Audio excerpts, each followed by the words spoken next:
Isn't that right? Yeah. Isn't that how those animals would do it? They go in there and they just start babbling about something, and it's like 45 minutes before the episode. Well, and we gotta say our hellos. We gotta like slap our knees together. Yeah. We gotta drag our knuckles together, wick our lindos. Oh my god, it's already starting. The Manevolent curse. Yeah. Hello. See? This is the Manevolant Movies, the podcast. I'm your host, Tad Becker. This is episode 400,000. And as always with me, I have my co-host to my right. Thank you. This is Kirsten, a.k.a. Salty. You can talk at normal volume. Okay. If you do that, it won't pick it up. Well, this is your daily reminder that the beatings will stop when morale improves. Thank you. And then Joe. Oh man, Eponymous Joe. Yeah. I'm slap happy. I just keep spanking my bottom until it gets red. Bottom. I'm like a little British boy who just keeps like doing the wrong thing, and yet his mother keeps spanking him and spanking him. Who was that laugher? I didn't laugh at nothing. I've never laughed at a thing in my life. You can't prove anything. This is Baron from his camper in the woods. Yeah, we haven't done one of these in about a minute, but it's only been about a week, and you know what? It feels good to say we have an unbroken record of these episodes. We haven't taken a break in, how many years has it been? It's been uncountable eons. We have never missed an episode. We also always finish our seasonal events. All of them get finished. We get to their conclusions. We don't leave any of their pumpkin friends in purgatory forever. We've never done anything like that. I mean, hiatus, more like hi, it's us. Yeah. Hi, No, the only hiatus I take involves Delta 8 distillate. Do you guys remember that episode we recorded in an Airbnb when we all had food poisoning? Wonderful Oh times. god, it was awful. It feels like I was watching this movie. Am I right, guys? We get together a bunch of white people and we laugh about movies. It's pretty fun funny. here. We have a sensible chuckle. Oh yeah, that reminds me of the so- time I was with Gary Coleman. Ooh. This is Butcher the Bakers, released in 2017. This is Tyler Amm's third movie. Butcher the Bakers recently fired a Grim Reaper. Oh wow, this Have you is been hard. smoking that Grim I guess it's Reaper? difficult. See, I kept trying to tell you guys. Yeah, it's I'll take a toke of that. Yeah, it's a tough business to get into. Speaking. So a Grim Reaper drag terrorizes a small town, killing and collecting souls for a purpose only he knows. Sam, played by Sean Walsh, and Martin, played by Fartin Matt Ziegler, are slackers who work at the local bakery and are hired by are hired by a mysterious stranger to stop him from killing him. That flows terribly. I thought they owned the bakery. It's I taken right from did. IMDb. I was gonna say I did write some of the stuff on the IMDb, so that may have been me. I don't remember. Yeah, myself and Joe, endless aeons ago, or whatever the K-fob is, me and him are in this movie. And we both get killed, I think. Ooh, that's a I spoiler. couldn't actually... Possibly. I don't know, I could be lying. I actually... So to watch this movie, it's on Tubi, it's on Goop Gop, it's on Deepo. When I first tried to watch this, it was on Amazon, but now I couldn't find it on there. So it is on Tubi. And I could not find it at first because I was like Googling around. I'm like, where the fuck is this movie? Because I'm not gonna buy it, right? I'm not. Yeah, we're not gonna buy it.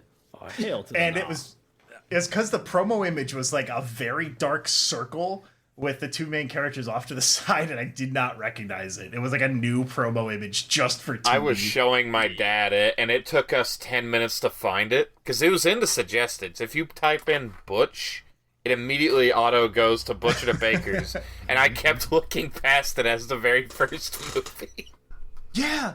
Oh yeah. So But then like, I was other online, I suggestion typed was Butcher. yeah. The other suggestion was like Butch Babes in the Bahamas. I think it was something like that, actually. Tad was determined to not pay for the movie, but I foolishly used my Prime membership to pay $10 for the HD version, and it was is that not. what you watched in the garage? Sure, we'll go with that. And it wasn't very HD. Yeah. But yeah, so this movie 2017 starred myself, Joe Buckley, Fartin Matt Ziegler. So I don't really have too much more to say about it. I've never heard of this guy before. Never heard of Tyler Amm before. I've never seen him in anything. Never heard of this guy. So frame one, boom. Immediately before any kind of intro, we see our two main characters, Martin, played by Matthew Ziegler in the red shirt, and Sam, played by Sean Walsh in the black shirt.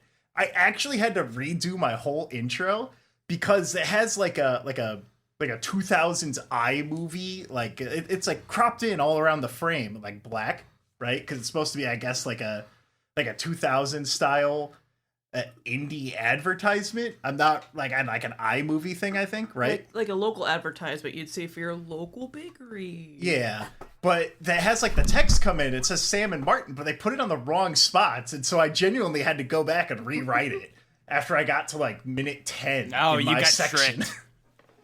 Yeah, that goddamn Tyler Amm made a fool of me. Yeah. Fool me once, shame on you. Fool me twice, I won't get fooled again. But yeah, they're having a gay old time. They're laughing about buying cereal at the bakery. They're jumping around. It kind of sold that they're weird goobers, right? The Hometown Hero production logos appears, which I think is them on top of the Ottawa courthouse, Joe? I don't remember. We were able to climb up on different buildings to get footage before, so. So, tell me about that process. Did you literally just show up and say, I'm a documentarian, as you are credited in the movie, and tell them I need to get on your roof for my movie? Yeah. We need to climb up on the roof for a little bit. We need to hop, skip, and jump up there. Don't mind us. We're gonna be like wrestling up there on roughhousing and making an ass of ourselves on the roof. And if we fall off, we might sue you, but don't worry about it. We'll just be up here for 4 hours. That's what I was thinking the whole time. I'm like, they gotta be up there for a long time. I'm just imagining Joe playing Foursquare on top of that building right now. I'm just getting hungry thinking about the oatmeal cream pies in the beginning. Ooh. Yeah. We had a bunch of Red Bulls for on the set. Yeah, we were all on the roof for some reason. They must have taken forever for the prop department to make. I mean, they look authentic. So No, that was How did they make those? Yes, like all the baked good stuff. I think we just showed up and then filmed whatever they had. You know, that makes a lot of sense because later on, it's like, hey, can I get a sugar cookie? And he runs into the back when all around you are hundreds of cookies and cakes and pies. Yeah. Well, those are the fancy selling cookies. We can't take those. Those are $2 a pop. Cookies. But yeah, they go after the logo fades out. It goes back to the Blowjob Brothers, and they're naming off scones, oatmeal cream pie, cherry, cobbler, and it smashes cut to But if you're not over analyzing every single frame because you're doing a podcast, it looks good. But when I pause it, the blood looks extremely shitty. I do like that the blood looks like cherry pie filling. It's like chunky. Speaking of shitty, I take issue with the commercial. It's I think they missed an opportunity. It's a small nitpick, but if it's a television retro, shouldn't it be wobbly and distorted and whoa? No, it was far past that kind of era, because it's set in the modern day, so cameras wouldn't really do that anymore, even if they are shitty. Well, you gotta remember, Higgins, me and you are professionals when it comes to doing advertisements. Yeah, and I'm a little older, so that's just how they looked back in my day. It shows the beard in charge, which I don't know what that is. It doesn't have a TM or an R after it. I assume it's Mr. Director, and his beard falls off, but it looks like you ever seen a horse when they get new hooves? I understand that beard. You know what I'm talking about? I know exactly. It's all what stringy. I understand that beard in charge is not necessarily referencing a beard that a gay person might have to look straight, but that's the only thing I can imagine here. Well, he hold is on. the beard in charge. He will take control of the situation. Don't you worry about it. Well, yeah, they go back to Sam and Martin, and they're telling us again in this. I'm not sure if it's a TV ad or an early YouTube ad or whatever. It goes back to them talking about these little jokey little slackers saying that they work for Mama O'Connell, who I don't know is that Zach or is that Trevor? No, that's Trevor. Boys. One of them husky white boys. Yeah, but no, he had to shave off his beard for this, and yeah, he had his beard for years. What a sacrifice. Wow. Couldn't be me. Did he put it on his head? No. It would be Maybe cool that if was the someone beard like that we saw on the documented screen. that. Yeah. That would have been cool. There was- They could have called it like the shaving of, Mrs. O'Connell. Oh, that would have yeah. made for a great little, just like a side thing. Shaving Mrs. O'Connell. Shaving all Private sexy. O'Connell. But yeah, they're saying they work for here that's been around for 78 years. Which means I get Mrs. O'Connell must have been working on it since she was like 4. I thought that was kind of funny. It cuts back to a mysterious bald British detective man in suspenders looking at a woman's rubber band brains on it's like a white tray. I didn't think about it the first time I saw it, but when I went back and looked at it, it was like a non-distinct white plastic bit that her like rubber band brain is hanging off of. I think it's like one of those high chairs. But after that, we jump back to the Baker boys. They're dancing with Barry the Cupcake Man. It goes back and forth, back and forth. It's the gore doesn't look very great. It was very plasticky, but not in like a terribly funny way. Honestly, when I first saw the gore that Tad was talking about, I thought that it was a deli slicer, and that drag was just going ham. Yeah, that would have been decent. Like, there's no. Despite being called Butcher the Bakers, we never see them baking. And, like, nothing, like, they never get thrown into a pie. Well, what do you think this is? This is a horror film. This ain't like Cooking with Martha Stewart. Well, you say it's a horror film, but they're dancing with Barry. And he's saying, Yeah. I'm going to eat the eyeball. I'm going to eat the You'd eyeball. never back see and forth. Barry It's very again funny. either. It's weird. An important character just He said disappears. he was going to eat the eyeball. You know, Yeah, no, I was couldn't afford- this is a shocked. I was low-budget shocked film. that like Barry, the dancing cupcake man, wasn't the iconic third character in this film, and he didn't follow the main characters around. And then whenever Barry wasn't on screen, all the other characters would yell out, "Where's Barry? Where's Barry? We haven't seen him in a minute." honestly, Joe, we did have that. That's you in this movie. I'm just Every glad that second you're not on screen, that's all I want to see. I'm just glad that Barry survived the whole thing. I don't think he did. Oh, Yeah. I haven't. Look at his hand. I just noticed Barry has human hands. I don't like Yeah. that. The cupcake has human fingers. He can hold a weapon. But yeah, it cuts back and forth to whatever this bald British guy is, like walking into a murder scene, try to keep up's written on the walls. It's not very clear what he's doing. But I don't know. Something that I do like though, he ends the scene, he goes like, "Ah, shit," and it cuts right to another scene with a musical sting. That happens a lot in this movie, and I actually really appreciate that. Oh yeah. I love the yearbook on the side. Yeah, at You the could turn that girls' to a drinking game. at the girl that goes to a high school girls sleepover party where they're playing 9 different games at once. They're playing Ouija, Clue, Monopoly. Joe, did they get these all from Onet? Because I know Onet had like a bunch of board games upstairs. Oh well, they got the magic cards from me. Look, I had opened up some Oh. fat packs. See, I fucking knew it because Joe, later on, I recognized Shadow over Innistrad promo cards. And I knew it was your cards. Yeah. I knew it had to be. So is the implication? Because it's the only possible Is one. the implication they all have ADHD and they just kept losing focus and going to the next one? It keeps panning and you see them playing checkers by throwing everything at the board with a Ouija puck. So I think he was just throwing everything on there. It was a good bit. See, you recognizing the magic cards from this scene reminds me a lot of whenever we're watching something like My Strange Addiction, My 600-pound life. Whenever there's a video game in the background and you pause and you zoom and you enhance, you do everything you can to identify whatever video game is on stream at that time. Well, my Kirsten, would you like to 600, read- like my 600-pound life, I have to blur a lot of fast Oh. food bags because like they don't want like the accurate clientele to be shown like on TV. Yeah. And then sometimes they just don't. Like they get lazy and you'll see Coca-Colas. But I want you to know, everything Kirsten, literally what Kirsten just said, my next note that I had written down is, I was analyzing every frame to figure out magic cards. I do this. Kirsten can attest I do this whenever I see a video game in a movie. See? I have stopped multiple films that we've been watching. Like, hold on a second, Kirsten. I need to know if that's Red Faction Gorilla on the 360, if that's the greatest hits version or not. Then we're allowed to continue the film. But speaking of continuing the film, so all these high school girls they're giggling and having fun, and they're like, what are we going to do? We're going to talk about kissing the quarterback. Let's have a pillow fight. And then, jump cut, we see like in my mind, it looked like a 1980s shitmobile with like a random light on top. What? That light never comes back, by the way. There's like a light on top of this car, and it's never used for anything. Oh, However, I think it was mechanical issues. So what were they gonna do with the car then? Like, where does drag drive a vehicle in this movie? No, it was going to be featured more, and we couldn't get it working. That's why. Was the light like supposed to be its evil light? No, I think the car just flat out, like, the only time we got it working was the shot right here. Oh.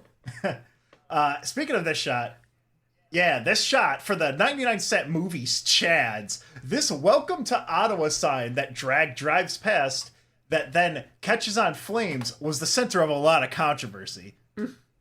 Would you like to explain, Mr. Higgins? Yes, actually. Well, this is actually sign Mark II. There actually is no welcome to Ottawa sign. And it's supposed to be, in the same vein as, like, you see, like, the Lions Club and, things like that. State champions, 1986. Yeah. Well, he constructed the first sign, and it was a masterpiece. It was really well done.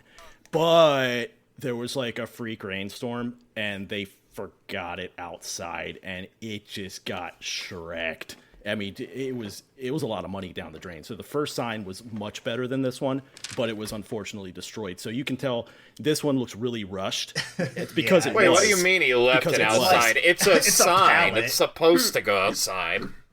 There was like a really bad, Joe, you remember that really bad weather storm came through. And I remember this one. Yeah, my car had a tree fall 3 feet away from it during that storm. It wasn't just the weather, like something hit it. I'll have to go back to search my Maybe mind. it was the car.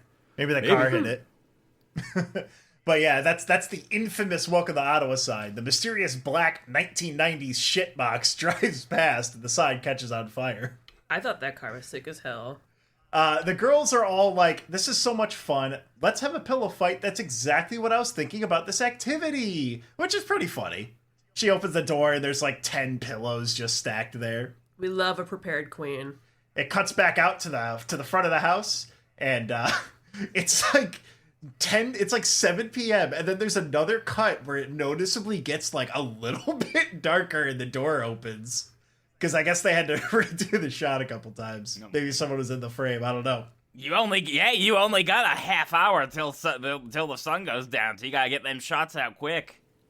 Again, speaking of shots, take a shot when you see that happen in this flick. Ooh, is that the kind of podcast we're doing today? Filming at dusk I ain't doing that. I'll be flat on the ground. Filming at dusk is a dangerous idea.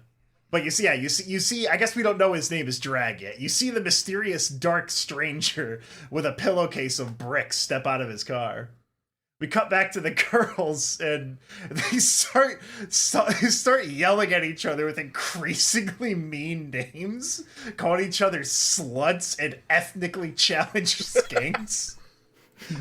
One of the girls says she's got a fucking gun in this house, and I'll kill you all right now. Fuck you, bitch. And they start lightly hitting each other with the pillows. It's a good bit. It made me laugh. It's a solid one. It's a day with the boys. Fucking ethnically challenged skank. One of the girls hits the mysterious driver, and the camera pans up to show a strange man with long, greasy hair. It cuts back to the girls that are afraid, and then he lifts up his big sack of bricks. I love the girl in the back. She comes up, she thinks that this is a pleasant surprise, and she immediately drops the smile. He punches the girls, and it goes right to the Butcher the Baker's. Butcher the Baker's logo. Again, another one of those things with a punch times with the scene transition. And then it goes through all the opening credits as the girls are being punched to death and slowly falling onto the pillows and bleeding out on the pillows, not the carpet, because that blood is sticky cornstarch. Yeah. Not that I would know. Oh yeah, no, people don't like it. If you show up at their house and make a horror movie, and then you get blood all over the walls. You get like a spine like on their ceiling fan. They're disgusted with you. Yeah. And you hope one of your dogs bite those nasty filmmakers. Yeah. Speaking of filmmakers, Joe, you know a bit more about it. Is that the Screamfont? Oh, possibly. I mean, it's similar. I think it is. Yeah. You know, I'm looking at it. It does seem like a Screamfont. Now, something I want to mention right now that I think is pretty important as the opening credits are going. I know they say to separate the art from the artist, but I just think I should mention many of the people involved in this film production were directly associated with not only Festicool, but the benevolent Buckley. We do not know, Higgins, for sure what they knew of Festicool's Little Saint Summer Island, but I just think the connection needs to be known. Rest in peace, Riley. Well, I didn't. I'd like to say it flat out. I mean, I knew nothing. I didn't know anything about that. I was drunk on set. So I never showed up to a day of the shooting sober. So I mean, I was mostly just passed out. So I never saw anything or did anything like that. I do remember that video where someone came up to you, and I think he was saying he was the documentarian, and he was asking you, like, some of your most formative memories, and you told him, give me a swing. Yeah. Give me a swing. Yeah, I was passed out. I was one. passed out in a hammock and eating a plate of Virginia ham. And then, the documentarian tried to question me, and I told him to give me a push. By the way, in the opening credits, it does say historical consultant Bill and Ted, and is that just like... That made Is me that the laugh. joke I think it is? It is. Is it just Oh, yeah, Bill that and got Ted? me really Okay, good. it is. I'm a little That got mad me. they didn't call me up over it, though. I'm good at history. I read some. So the credits end, and we're inside the bakery. Martin, this is the point, by the way, this is when I realized I fucked up the names. I had to go back and redo it all, because he shouts in the back, Sam, and I was like, oh, fuck. So I had to go redo it all at, like, 11:30 at night. Oh, yeah. Do you think, if he gets stuck on the bowl, they call him Shartin? You can call him and ask him that. Yeah. I've got a cell phone number. When he can't quite get it out, they call him Fartin. So Martin's at the register, and I guess he's kind of like, they're like a Beavis and Butthead. Martin's like the butthead, like the one who was like the instigator. Sam is more of a Beavis, where without Martin, Sam would probably be fine, right? He's got that little inkling of good in it. Butthead has nothing like that. Sam is so innocent. Yeah, He's like- Butthead likes Sam to doesn't need anything. Butthead likes to kick dogs and huff paint thinner. He's just like my hero, Joe Buckley. Yeah. No, When he no. pets kitties and huffs Glade. No, I don't huff paint thinner. I huff nitrous. Nitrous is for cool people and Dennis and Oh, shit. jeez. Mike Dennis tried to fucking sell me a Norco once, didn't I? Or no, it was a fucking Hulk bar. Ooh. It was a Xanax. Ooh, yeah, He tried yeah. to sell me a Hulk. Yeah. Yeah. Anyway, Everybody, I got everyone distracted. can be my little Hulkster. So this lady she's ordering bread. I assume it's just someone's mom or someone who was just literally there at the time. Martin's giving her smarmy talk. Sam's washing the marble in the I think sink. that's the mayor from River City Panic. Oh, the lady? Yeah. Yeah, I believe that lady actually, it's established that she works at City Hall. Oh, so maybe it is that might have been the actual mayor of the town. And I don't know if maybe she was supposed to be part of the city council. That'll become relevant later. Yeah. I don't recognize anyone else in the completely. The bakery, by the way, is packed. It is the actual Ottawa bakery. They're back there just, causing a ruckus. They're doing improv and making us laugh by throwing things and yelling. They do that through the whole movie. They swear it's very funny every time they do it. Yeah, but they had really good cookies and shit there. Yeah, they fed us and we got to eat. Hell yeah. Awesome. Got to eat. You were the documentarian on set, so you remember all this. Yeah. You documented all the cookies. Oh yeah, I documented every time of meat we had. Yeah, we had pastas, we had pizza, we had burgers. It was a very nice film set to eat on. It did take 3 foods until you came up with something that does have meat on it when you said meat. But that's okay, Joe. Because on this show, we love each other. It's about love on this show. Love each Pasta's other. got Love meat and love shit each in other. it. Imagine the possibilities. Yeah. I'll be honest, the first 2 times I watched this movie, by the way, I was shit-faced drunk, and I kept thinking this was Derek Savage, Cool Cat, in the bakery. It does. Joe, is this the guy that plays the priest later, the second customer that comes in the yellow shirt? No, that's It not. looks like Dan No. Cherney, who I Well- think is like Preacher Derek or whatever. No, later on. no. He's been in all 3 movies, so that's probably why you're thinking that. Yeah. He's just a cool guy. Yeah. But yeah, the second customer comes over, and he's asking for a bunch of muffins, right? And he says, "Hey, is he barefooted, Sam? But I'm gonna let you know, I have it on good authority that being barefoot is legal." It is. Yeah, you that's can check it out at barefootislegal.com. Yeah. And so he says, like, "Oh, hey, he's barefoot back there, but you don't actually see his feet. So it's like a weird setup. Except if you pause it perfectly, you get to see Sean Walsh's feet. And guess what, bitch? You're going on Foot Finder 6 to the 7. I got him on there already. Yeah. Those are some bare toesies. If you look up your name right now, Sean Walsh or Ryan Matt Ziegler, you'll see yourselves on Foot Finder. I'm just saying. Oh, great. Yeah, some That's bare the cost souls. of showing up on Manevolent Movies. Anyway, yeah, they keep improving, right? And then the next customer is a child who wants a sugar cookie. Martin is horrified by the child's idiot name of Horace. And then, despite being in a bakery filled with product, those aren't for the movie, Martin has to steal one of Sam's penis cookies to sell to the child. This bit actually, at first I'm like, okay, whatever, penis, it's not that funny. But the thing that got me to laugh is Martin licks his finger and then scrubs out the penis and then looks back and it's completely fixed again. That one got me pretty good. That was a pretty funny one. Why did they... He gives the child the cookie, tells him it's the Statue of Liberty and that she died for our sins, which that did get me the first time. That got a good laugh out Are of you me. gonna tell him that he's wrong, Ted? The kid looks at the cookie and says, in a very, I can tell they just told her to repeat this. And he probably did it like 15 times, but he just says, "It looks more like a rocket ship. Where's it headed? Uranus?" And then That flips him off as he walks out That the door. absolutely killed me. Yeah, because the rocket's coming to your butt. When he your flips bottom. the Yep. bird, that's easily one of the best gags in the entire film, in my opinion. So why did Sam I forgot have the them cookie anyway? box, by the way. It says Sam's collection of penis cookies. Some of them have pubes. He chose one that did not have a pube, now that I'm looking back at it. Is that marmalade or is that... Joe, did they make those penis cookies, or did the people at the bakery, the people you are putting out at their job, did they make you guys the penis cookies? Well, I mean, most of the businesses are like happy to have us because it's like a break from just like being there on like a Tuesday, like at like 9 o'clock. I imagine we probably made them because we had like a couple art people on set. Who was that child, by the way? His name's like Xander. He was in all 3 of them. That's funny.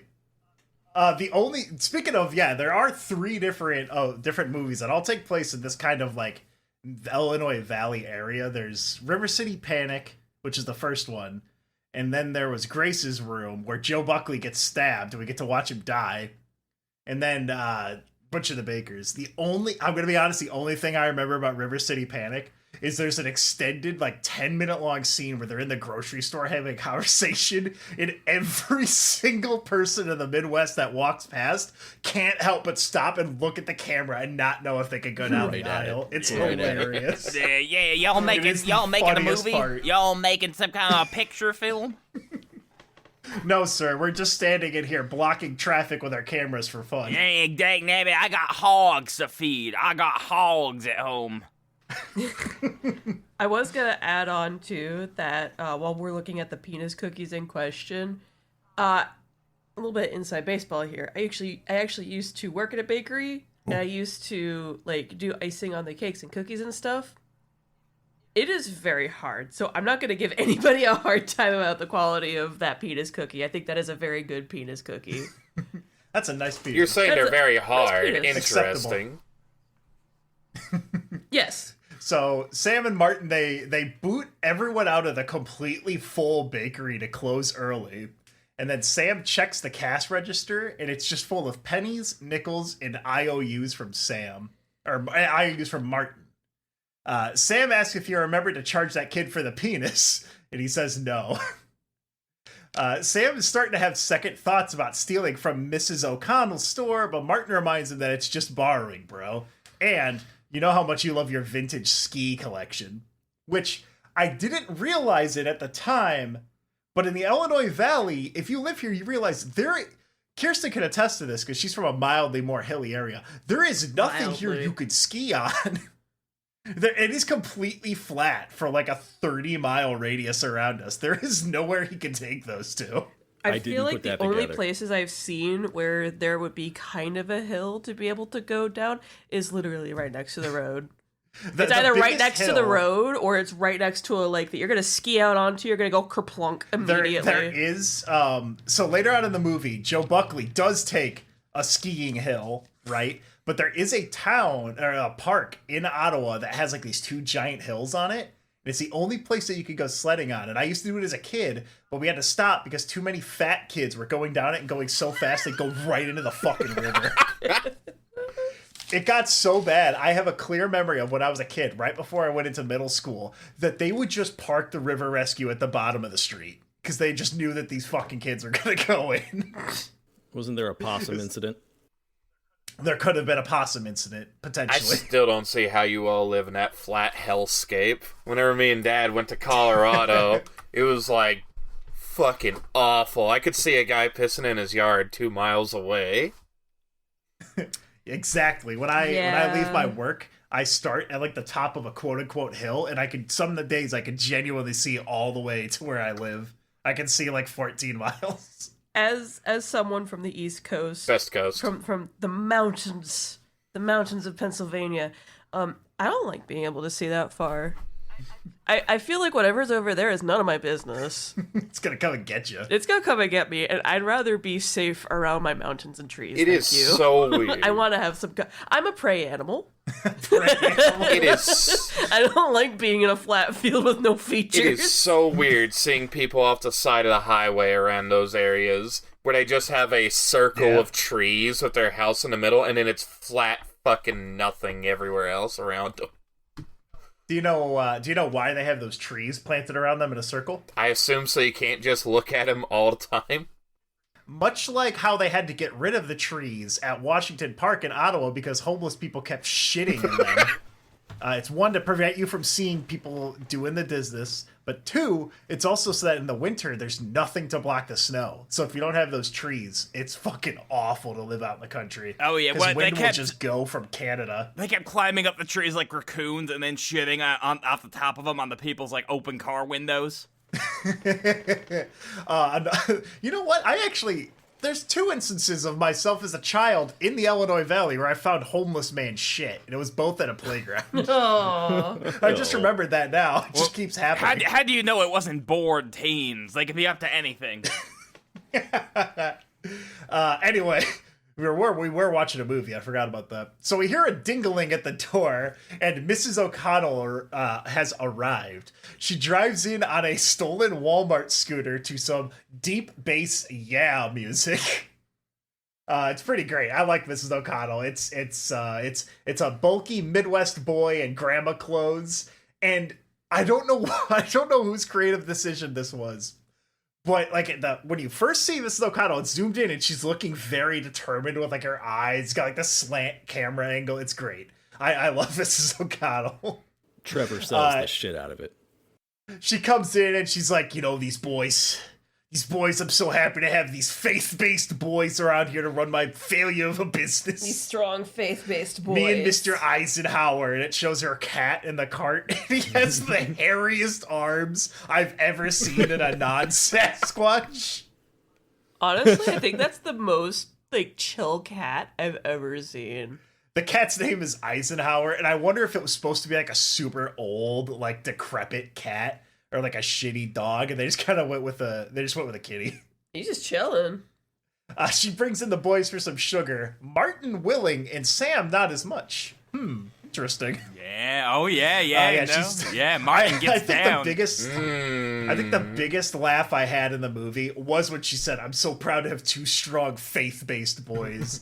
Something about that line hit me as a Midwest boy, because I've heard that so many times. She says like, "Yeah, I'm sorry, my business is dog shit. Thank you boys for doing all this for me. You're heroes. If Mr. O'Connell was still here, you'd be happy, yada yada yada," right? She says goodbye and starts to leave, and then she backs up with the cart, obviously does like the beep beep beep, but then just like goes limp, like she's fenting out. And just starts knocking into shit. And I don't know what it was, but it was very, very funny to me. Well, yeah, no, I mean, if you mix up those extra strength Advils with some Benadryl, oh yeah, Grandma can be nodding out. Back to the sleepover. Drag has lined up all the dead girls next to what looks like here it is, a Shadows over Innistrad Friday Night Magic murder promo of Plains and an Evolving Wilds. I did get them all. It's possible one of the girls was going for an aristocrat-style deck before Drag killed them all. We don't know. We didn't have enough time. Also, is that your sister, Joe? No. That has her soul taken out of her body here? No. She's in it later.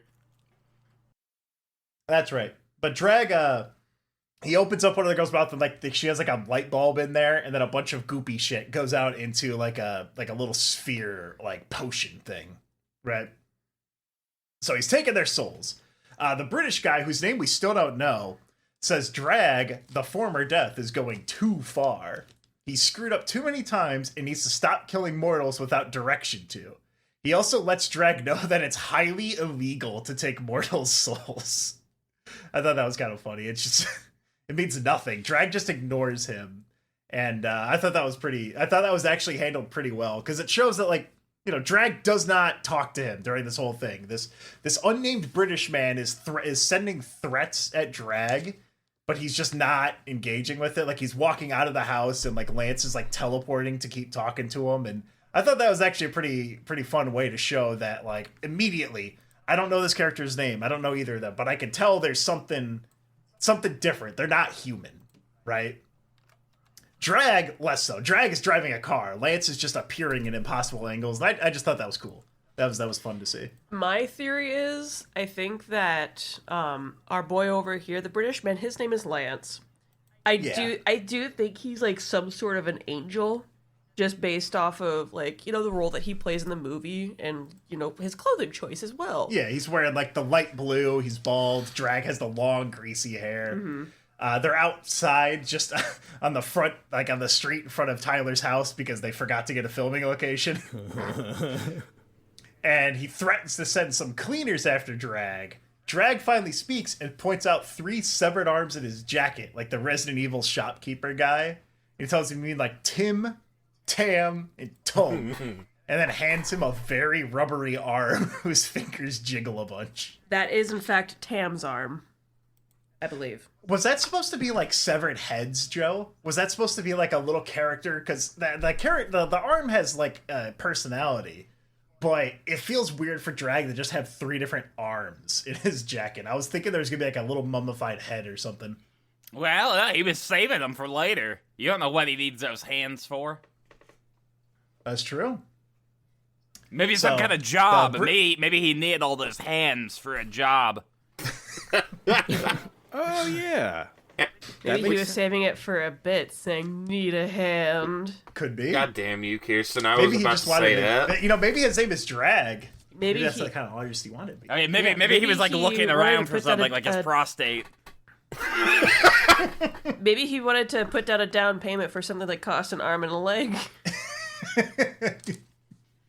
So the British man is very disappointed in Drag. That's when we learn that his name is Lance. And then Drag growls and says, "Hey, Lance, go fist yourself." And then gets in his car with the little light on top and drives away. Oh yeah, no, a lot of the local audience around here didn't understand that line. It's I think it's because you don't tell someone to go fist themselves. I've never heard that used. Yeah, I would have said I don't know. That's what made me think that maybe it wasn't supposed to be an arm. No, right? You're twisting for a fisting. Yeah, I don't know. So we go back to the boys locking up the bakery at night. As they're walking away, they're talking about going to singles night at the bowling alley for those sweet nachos. Yeah. Sam sees Lance sitting on the side of the curb, and you can tell that up until this point, Sam was kind of he's feeling guilty. He's feeling kind of bad. So he decides to give Lance the rest of the dick cookies, in which he tells them in a scene that goes on for about 20 seconds too long. He's like, "Wow, they're rocket ship cookies, woo!" But he does do a bit that made me laugh by having go pshoo and then make the rocket explode. Did they ever explain why he even made this to begin with? It's from his collection. It's as sacred to him, I guess. Yeah, well, he's an artist. Like, do you ask why Van Gogh creates like the Starry Night? So he gives Lance the cookies, and Lance holds up one of the dick cookies with the shaft bit off, and it does look like a heart. And then you hear "Stout of Hearts" and "Chosen Ones" as a little penis outline flies towards Lance's face. That got a big laugh out of me. I do love that those I love that those cookies. Nope, sir. I was gonna say I love that so far these cookies are the only evidence that we have that at least Sam was baking. He was doing some work in there. Well, I always say you can't have a heart without a pair of big hairy balls. Exactly. He just bit the shaft off that cookie, then put it back in his collection too. Yeah. I thought that was a little strange. You're saving it for later.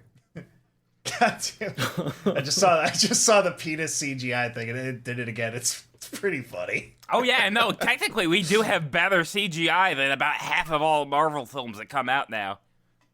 That's true. So, seeing his opportunity for his heroes, Lance accosts the men, and Martin pulls out a whisk in self-defense at the homeless men. Whiskey business. Lance tells them both that he needs their help to take down Drag. The fellas are convinced he's just a nutcase until Lance hands them back the penis cookie box, now filled with gold. Martin bites. It's also like kind of an awkward cut. Like Sam is just falling on the ground. He doesn't really toss the box to him or anything. Martin bites one of the coins to test it, and then goes, "Oh, I don't know if that's real," and then just puts it in his pocket anyway. That was a pretty good bit. Lance tells them both there's a man roaming this city. He does the drag explanation. They explain what's going on in this movie 4 different times. Well, it's like a Netflix movie. Yeah, it's for the people like fucking around on their phones in the back of the theater. Well, yeah, they call it a second screen movie. They expect you to barely be paying attention. But yeah, so Lance is like, "Listen, you guys can do this. You know, you're starting of heart. You know, it feels a little weird. You kind of realize later on that Lance is just asking anyone to do this, and Drag just keeps fucking exploding them. Yeah, and that's probably what the arms are from, former assassins. Oh, it could. Yeah, that's right, because he Those are calls the them the cleaners. collectors. Yeah. But yeah, so they agree to do it for 7 more boxes of gold. So 8 boxes of gold to kill the man. As a show of good faith, Lance offers to redeem the fella's souls, and then realizes, "Oh my god, you guys are pieces of shit. I fucked up so bad. Don't ruin this." And that is my section. So something I would like to add on here is that they were coming up with plans to, get first of all, it was the 7 boxes they were promised, and then Lance sort of peeked into their souls and saw, "Oh, you guys are really, really horrible. Also, who is Mrs. O'Connell? You will get 3 boxes. Mrs. O'Connell will get 4. And then Sam and Martin develop a plan between the two of them. That's right. Thanks for remembering that part for me. Yeah. I got that mixed up. Yeah, they develop a plan to con Mrs. O'Connell out of her 4 boxes of gold. Oh, it would be Lance easy. is- God, I completely forgot about that joke. Yeah. Wow, yeah. I really buckled that section. Lance is rightfully disgusted with them and goes, "You're getting 3 boxes of gold. That's it. You will be happy with that." And Bullshit. something I wanted to note about this scene is that Martin and Sam are possibly the most motivated characters I've ever seen, but they're motivated in the opposite direction. They're extremely motivated to do the most to do very little. It's great. Well, no, they say, if you want, shit to get, innovated, hire a very lazy person to do a job, and they will figure out a way to half-ass it perfectly. But anyway, so that's my part. And then I believe Old Man Higgins is next. Kirsten, you literally read the first paragraph. Jeez. Verbatim. Oh, okay, so that's why I was like, "Oh man, I can't believe I missed a whole part like that." It's because my section ended there. I'm Okay. here like, wait. Because I was like, "Shit, how did I miss that joke?" And then I realized it's because I watched this 2 weeks ago and I forgot about that part. That wasn't my section. Whoopsies, I'm an overachiever. Whoopsies, haha. if you look at my notes, it's verbatim. Almost. Manevolent Movies operates as one mind. Like a hive mind, like some kind of thing. But actually, Kirsten, you did it pretty well, so I'm going to give you a Manevolent for that. Aw, That's thank very you. That I'm is gonna- pretty I'm gonna Manevolent, stick yeah. that right in my pocket. I'll save it for later. That actually You can cash that in for a prize from the Malevolent prize wall later. Oh my god, really? yeah, no, you can cash Yes, I'm gonna get the sticker pack. you can cash me outside. How about that? Oh, shit. Shut up. All right. So Lance finally he notices their obvious dubious intent, and once again performs like that psychic mind meld and instantly reveals Sam's intent to swindle Mrs. O'Connell. He commands them to kill the Rogue Reaper and presents them with the severed arm of Tam as a means of locating him. So that's kind of like the impetus for the arm. The collector's dead, but he can still. So, once the deal is agreed upon, the pact is sealed by Lance branding the tops of their hands with his own. Though they, instantly look at their wrist. It's like, wait a minute. Look, he brands the hand, and then, they're looking at their wrist. Like, wait, what? Yeah, the inside of their wrist, yeah. Uh-huh. Yeah. I watched the movie. Good. So anyway, Lance threatens them with the death of their very souls if they would try to reverse out of the deal before departing. The boys don't really have time to process things before the arm begins to shudder in Sam's hands, drawing their attention to an approaching drag. Quickly But realizing don't forget the other funniest part of the movie when Lance is walking away and just goes, fuck, as he fades out. Oh, yeah. I don't know why I didn't have that in my notes. I'm so used to Lance being, disgruntled in this film that it's like, okay, there's another one. He is very put upon. He is very put upon. That's the whole reason that's like time number 6. Gave them zero Well, so time to Drake, prepare, too. There's a bunch of different deaths, so Drake probably isn't the only one who's fucking up. There's probably one who's high on gasoline, and he keeps killing the wrong people. Is this why all the other collectors kept fucking dying? Because he would tell them 2 seconds before Drag shows up? Hey, go kill this guy. Be. That one right there. Well, no. We'll get right. So, if I'm not mistaken, I thought that the cleaners were another part of, sort of that angelic force that they had. There were the deaths, and then there were the collectors that would go after the deaths. Because he didn't get fired until, 5 minutes ago from his job as a death. So, Well, he was fired before. What? Lance was going in there and I guess just continuing to yell at him. It is kind of confusing. That's 'cause, why he's I thought driving. this was, He's immortal. the first and only time he had ever been fired. So the cleaners would have been able to go in and get him. It could have just Well, been he was did too not handle strong. being fired He was very too well. strong. They couldn't hurt him. But yeah. Anyway, as Higgins was saying. Okay, so Drag's walking up, and did we name the actor? That his name is he's a local actor Mason Beck, but he's actually a wrestler. His stage name is Mike the Bear Baron. That is a good the name. Bear Oh Baron. yeah, It's he'll a good get you. stage name. He'll get you in a bear hug if you don't watch out. If I his ever real saw name's someone Mason named Beck. Baron, though, I'd punch him. He's probably yeah. some kind of evil malevolence. Malevolence. Yeah, I spirit. bet there's some loser that lives in a camper in the woods. Yeah. And in the Midwest, he kills. But Now, Drag's chasing him. I remember Yeah, that. he's- Yeah, and then they just run away, and Drag gives up. yeah. Well, here's the Man, thing. Higgins, How your did voice Drag... changed there. That sounded weird. I can do a lot of voices, it seems, and it's. Please get you. continue. I'm gonna get you fuckers. Anyway, how did Drag zero them so quickly? Can he sense Lance having contact with them? No, He's instantly there. Yeah, I believe it's like a berserk situation. They've got the brand on them now, and so that draws the demons into them. It could be. It could be. I can see it. We're gonna cut to an establishing shot. I think that's an establishing shot. That's just what I'm gonna call it. To what appears to be a city hall meeting where a disheveled man is given the podium, who is none other than recurring character Richard Pocket, a.k.a. Mr. Director himself. Pocket, he's schizo-rambling. I forgot the name was Dick Pocket. Forgot about Yeah, that. because where does your This dick guy's one go? of my Where does your favorite dick go? Next to characters. your pocket. He actually did it was like a radio show. They called it Hot Pockets. It didn't do very well, so that's why we haven't heard of it. So anyway, he's schizo-rambling before the assembly, and as we cut to his disinterested better half. I'm just going to say their names now because you don't get names until later, so I'm not going to say Lady A, Lady B. Her name's Pat, who is Lisa Wojcik, who is Tyler Amm's actual girlfriend in real life. Well, who boredly scrolls her phone before, to her relief, receives a call. Cut to another location outside of a house, then into a dimly lit room where a young woman, whose name is Danny in the film, played by Devon Ford, wearing a hood up indoors, the caller, who is the caller and presumed friend, she insists that she come over to her house tonight. Pat tries to postpone, but Danny insists, citing that she believes the man who killed her father has returned.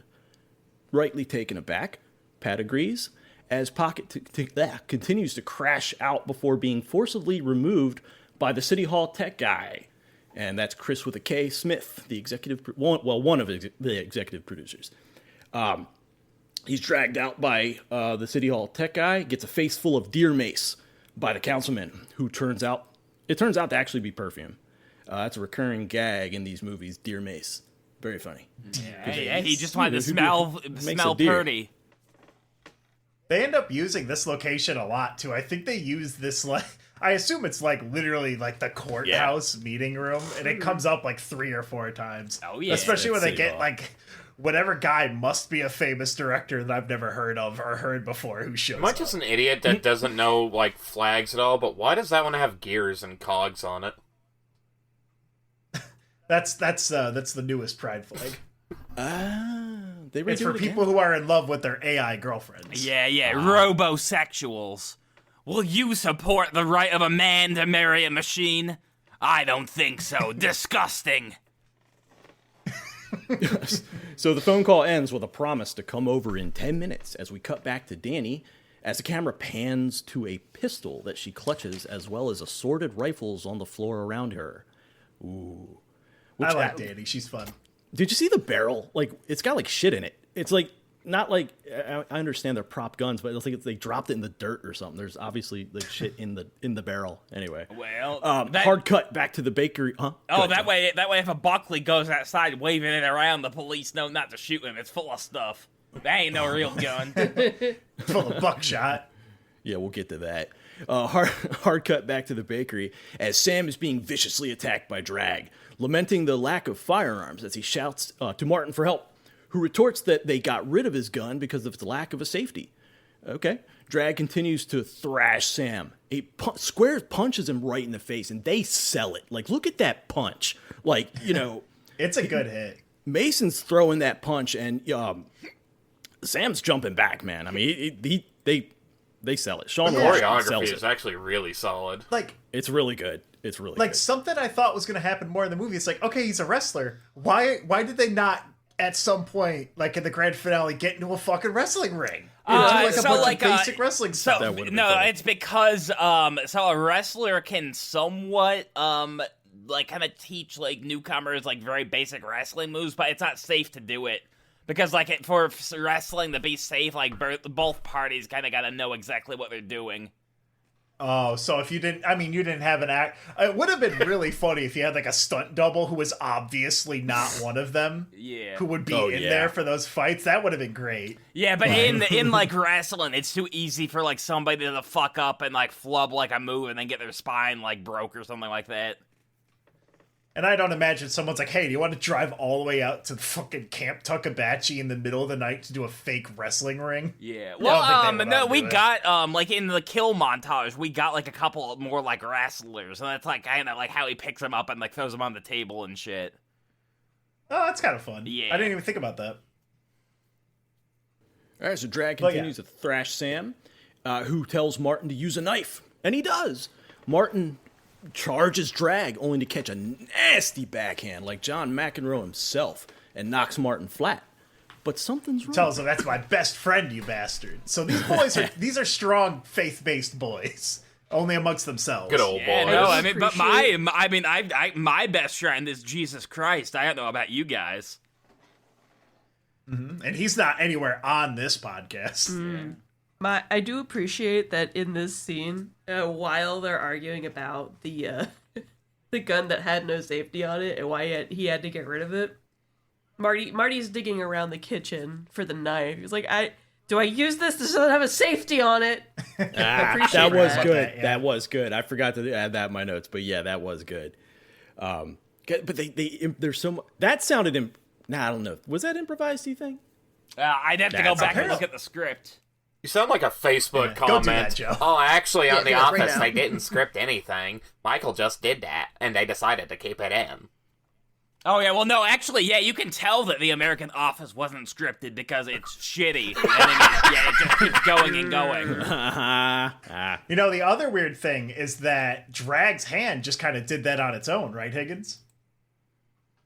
Well, see, he inspects his hand in, like, disbelief. He probably did. No, I don't know. That looked intentional to me. But nevertheless, he inspects his hand in utter disbelief as the camera cuts to Martin and then slowly pans to a severed, bloody finger on the floor. Mm-hmm. And that finger's name? Albert Einstein. Albert Einstein. And, you know, Don't interrupting. I promise. I have many voices during my part. Okay. Just y'all wait till your all's part. Talented. Is this sparkling ice starburst? Did I accidentally fill this with 0% juice from last night? Where I was Jesus mixing all the Christ. fake fruit alcohol I had? Yeah. It's gonna be a long one, fellas. Oh. Yeah, maybe So, a couple drops of THC tincture. Nothing wrong with that. Wait, did you put the tincture in your drink last night? Continue, Higgins. Oh my god. As I was saying, Drag inspects his hand in disbelief. No, wait, I already said that. Oh. Yep. So, After Yeah, Martin yeah. attacks him with the knife. Right. He cuts off So- his little pinky.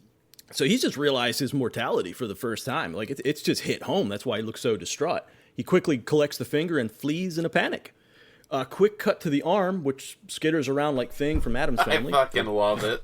No reason. It's a funny goof. It doesn't serve any purpose, but it's a funny goof.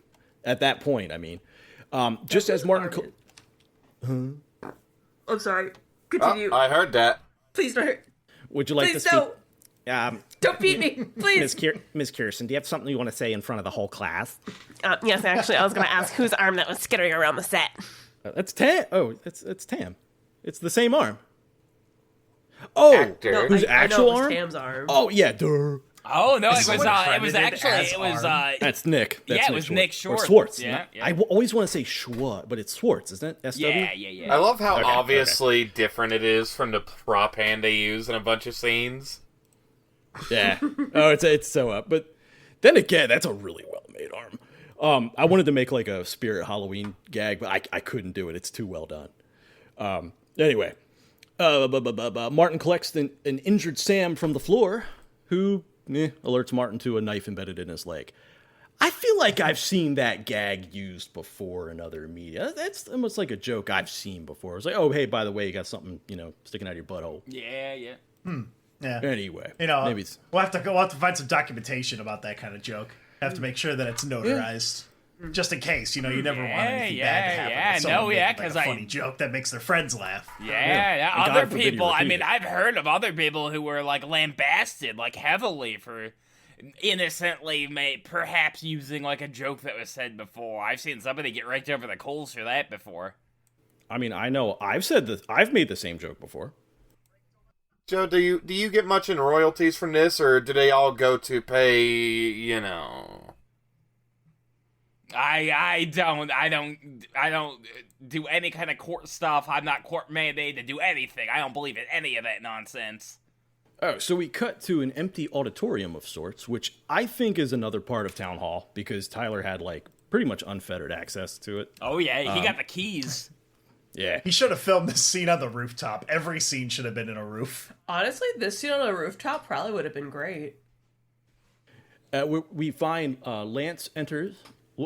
Cut to an empty auditorium where we find Lance entering and is quickly confronted by two new characters who will be named Julian and Silas. The former, obviously a superior, admonishes Lance for the deaths caused by the rogue Drag. Silas, who you can tell he wants to be like the new Death. He's bemoaning not being the current Reaper. Lance tries to convince the boss Sam and Martin are up to the task, but Julian isn't having it. A bit of exposition as the boss explains that a Rogue Reaper like drag hasn't occurred before, and everyone is at a loss, but suggests that Lance consult one of his connections, namely the Dark Mortals in the area. This was like, they only mentioned this like once, like Dark Mortals, and then they just go on, and it's like, all right. Well, It's just an extra so piece of there's lore, I guess. there's supposed to be like a very like kind of rich like back world that like the film like itself doesn't explain like everything. But basically they want you to like kind of think like there's a lot like going on between like this whole like death business. And you can tell he's like a higher up because he like shows his palm and you can see what's going on. Speaking of higher ups, He's got God, that guy magic is powers, huge yeah. next to him. Yeah. Oh yeah. So I'm pretty big sure dude. he was. I'm pretty sure he was a wrestler. Yeah. And I think this is that famous guy. His voice sounds familiar. I don't know who he is. He's from somewhere. Mm-hmm. They definitely were like, listen, we can get these 4 people on this night.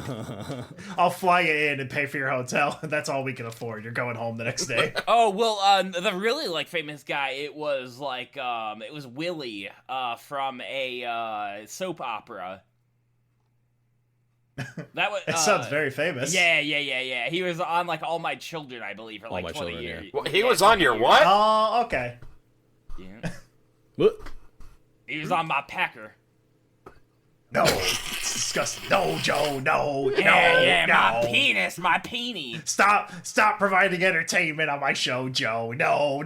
Yeah, Stop yeah. reacting to prompts that I set How you up dare for. And you. getting mad when you actually follow it through. Oh, it was Walt Willy. He was the famous guy we had in the movie. That is a good name. Yeah, and like so he was Jackson Montgomery on General Hospital. He was on Gunslingers. Yeah, All My Children. Is there anything anyone under the age of 40 would recognize? Ryan's Hope. That was a beloved TV show. As the World Turns. I Was a Teenage TV Terrorist. He was on that. Butcher the Bakers. I heard he was in there. Yeah. That was one of his most recent roles. Oh, and he's So we gonna cut be to it. upcoming. He's in a movie. He was in Death on the Brandywine. But also in Butcher the Bakers. Which is the movie we're reviewing. In fact, Wow. I love this game. Glow. We have fun. That's a fun. That just came out. Glow. You should write that down. That made me instantly happy. Like I just. Yeah. Interesting. Funny how the mind works. So we cut to a new location, an unassuming house, and look up. And upon knocking, a pastor answers, who is none other. That's actually Dan Journey. Played a similar character on Benevolent Buckley Show. Lance inquires as to if he's had any guests this evening, and is told he's the first, and that is then ushered inside. Cut to Pat entering a dark room, calling out for Danny, and the latter asking if she came alone. She did not, as we cut to Richard fucking around in the grass. Did anyone catch that fart sound effect? I Yes. did. That is also actually outside of his house. His old Exactly. house, I think. That Yeah, I'm sorry. just That farts. Yeah, no, that so yeah, if you want there's a to. million fart, sounds in this universe. All of them canned. You've heard them a million times, but that particular one, Oh yeah, no. Just a little toot. If you want to track down the director, like wait outside his house and lick his feet, you can use the info in this film to make that happen. I mean, you actually could, because being barefoot like that, as we indicated, is actually legal. Perfectly It's legal. Very That's legal. legal. Very legal. Yes. It's moral God, too. I to the just, seven. I need, 6 to I the need, 7? I just need a couple toesy woesies in my mouth, and I would be a happy man. So we cut back to the ladies. Pat off-put by Danny's strange behavior. Only to be held at gunpoint. Danny has something to say, and Pat's gonna listen. But it's a ruse, and she tosses the gun, which goes off, extinguishing the singular lamp and revealing the room now illuminated in black light. That's not how black lights work. Yeah, there's a bunch of just random shit written on the walls, like wizard. No beer and Just random TV Well, and like makes that, Homer so go that was something, Tyler's, something. that was Tyler's actual like home that he lived in, and he had a bunch of just spray painted graffiti all over the walls for like 2 months after the film was shot. Oof. I mean, I get it, but just like extinguishing the white light in the room will not like reveal the black light in the room. She never actually turns. Whatever. I'm nitpicking. You know, that's the point. Me and Joe filmed something with black light once. It was for Sit Boys. We have the footage, and I feel bad about this. I made John drink like glow in the dark paint so that he would get a mustache for it. I drank an equal amount of it though, because I would never tell any of my as the Mr. Director of that environment, I would never tell my lesser thans to do something I wouldn't do. But John did have to drink it 3 more times than I had to. I only had to drink it once. There's no way that felt good. And we didn't even use the shot because it didn't work. It didn't turn out very good. Words. Yeah, black light sucks. Speaking of black light, there's words sprayed in fluorescent paint. And they're revealed on the walls as Danny explains to Pat she's going to talk to her dead father. Confused, Pat asks how this is possible and for Danny to explain. No, I can't read my notes. Danny then explains she paid off the groundskeeper and intends to dig up her father's grave and use black magic to revive him. There's a gag where she keeps, producing guns seemingly from nowhere, which that was good. It was a good bit. It was good. I like throughout the whole movie, she consistently points with a gun at everything. In the same way that Joe Buckley will just point at things when he talks with like a spontaneous, like whipping out his guns, like just bang, bang, bang, bang. She does that constantly. If you pay attention, like almost every scene she's in, she's pointing a gun at something. Oh yeah, I probably love when people that have never handle guns. Oh yeah, I probably shouldn't have like a FOID card because eventually I'll end up just like having my pistol in my hand and getting excited and pointing at something and then like shooting a dog to death accidentally. You're not a cop. Yeah. He's a baker. All right, I ain't no bovine in blue. Joe, stop killing comedy, friend. Hey, that's our voice clip. I don't know. Keep making comedy, friend. Keep making comedy, friend. Yeah, I was just going to counterpoint you, Ted. I enjoy his comedy. I think you should keep making comedy. Just keep making comedy, boy. He should update us on the status of his penis later. Yes, and. Oh, yeah. I think we should all say that together. 3, 2, 1. Keep making comedy, boy. Thanks, everybody. My pee-pee feels good. My pee-pee feels good. Oh my god, that's so much worse. Yeah. That is so much worse. Oh, yeah. Start talking about your monkey. My little pee-pee feels good. Don't stop. Joe, I will replace you with an AI bot. Oh, yeah. Who wants to take... Joe, how dare you for... Stop it. I think I left my oven on, fellas. Who wants to take a turn touching JoJo's pee-pee? What have you been doing? All right, it's looped around. Now it's funny again. I just want to remind you, Tad. Joe, how dare you for engaging with the plot, with the points I played out for you? How you know what? dare you? Kirsten's right. Now I understand why. I understand why they put the muzzle on Joe. That leash is there for a reason. He's like a horse in a parade. You got to put blinders on him. And also like a horse in a parade, he's shitting in the middle of the street. Yeah. That's our boy. Well, a horse, so they can bite down on bars like in their cage, and they can suck wind up into their esophagus, and that gets them super high. All right, so Danny shoots out another lamp and returns the room to black light. Again, never mind. Pat protests the situation until Danny begins to recite the names of people, one of which being Chris Baker, an executive producer, unnaturally and gruesomely killed by some unknown force. We smash cut to Richard Pocket dancing to a song about butts. Before this was a fun bit where Drag is just casually there and just picks him up, takes him away. That was good. I feel like you could have a 30 Does second... he show up again? You could have a 30-minute yeah, section just on the bits written on the wall. They're so good. They were, that was actually fun. I think there's like the single word, like guns, butthole, etc. Well, so we got like some of the backstory on like some of Drag's kills, like in the deaths written on the wall. If you can make it out, like the butthole one. Devin Diggle. Yeah. Devin Diggle, like a tube of Bengay. He got squeezed. Monster I remember that. Found That's my only drag? bit. I'll steal the thing Higgins is in the middle of doing and start reading off his own bits. God damn it. I love my friends. Anyway, smash cut. Keep making back. comedy, friend. Yeah, keep making comedy, friend. I like it. It makes me feel instantly better. So back to the girls. The final name recited by Danny being her father, the aforementioned Devin Diggle. According to Danny, the same force is behind all these unexplained murders, and she believes her dead father can help her get answers and seek revenge. But what happens next? That's not my story to tell, only it's going to be, because I'm waiting for one of you to open your mouth so I can jump right in.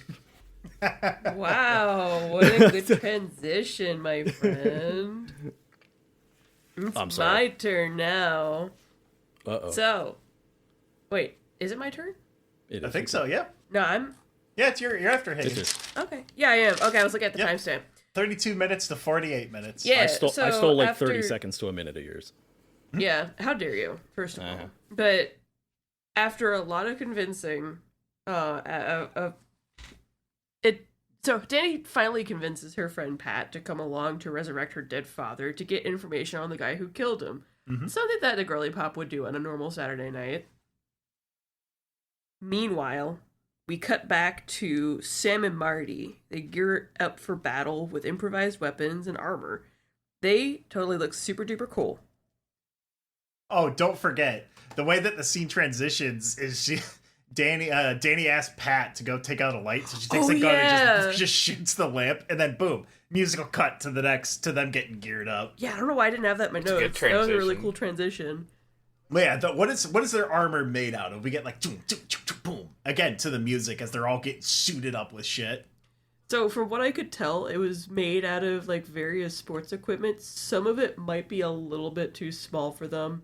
Some of it are like, kitchenware, like the pizza cutter that was mounted onto Sam's arm, which I appreciated. I did like the pizza cutter weapon. I don't think is it ever even come up? I don't think he ever uses it. He does. No, he does. Maybe he does. Well, He he does. uses it to like, sort of. slash Oh, that's right. He Dart. uses a swipe. Maybe I Yeah. should watch the movies that I'm reviewing. No, don't be silly, Tad. Why would you do that? I was checking the football gear when it came on to see if it was like the Ottawa High School.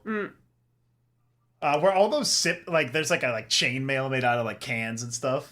Yeah, Oh yeah, no, there's Nick the, did that. Yeah, but yeah, no, a lot of those a lot of the props. It was like some of my mother's not so good kitchenware, and she was very upset we lost some of it during filming. I appreciate the ice cube tray, It's, like leg guards. And if you look close, if you watch the movie real close, on Ryan Matt Ziegler's character, he's wearing like green on the left or red on the right or whichever it is.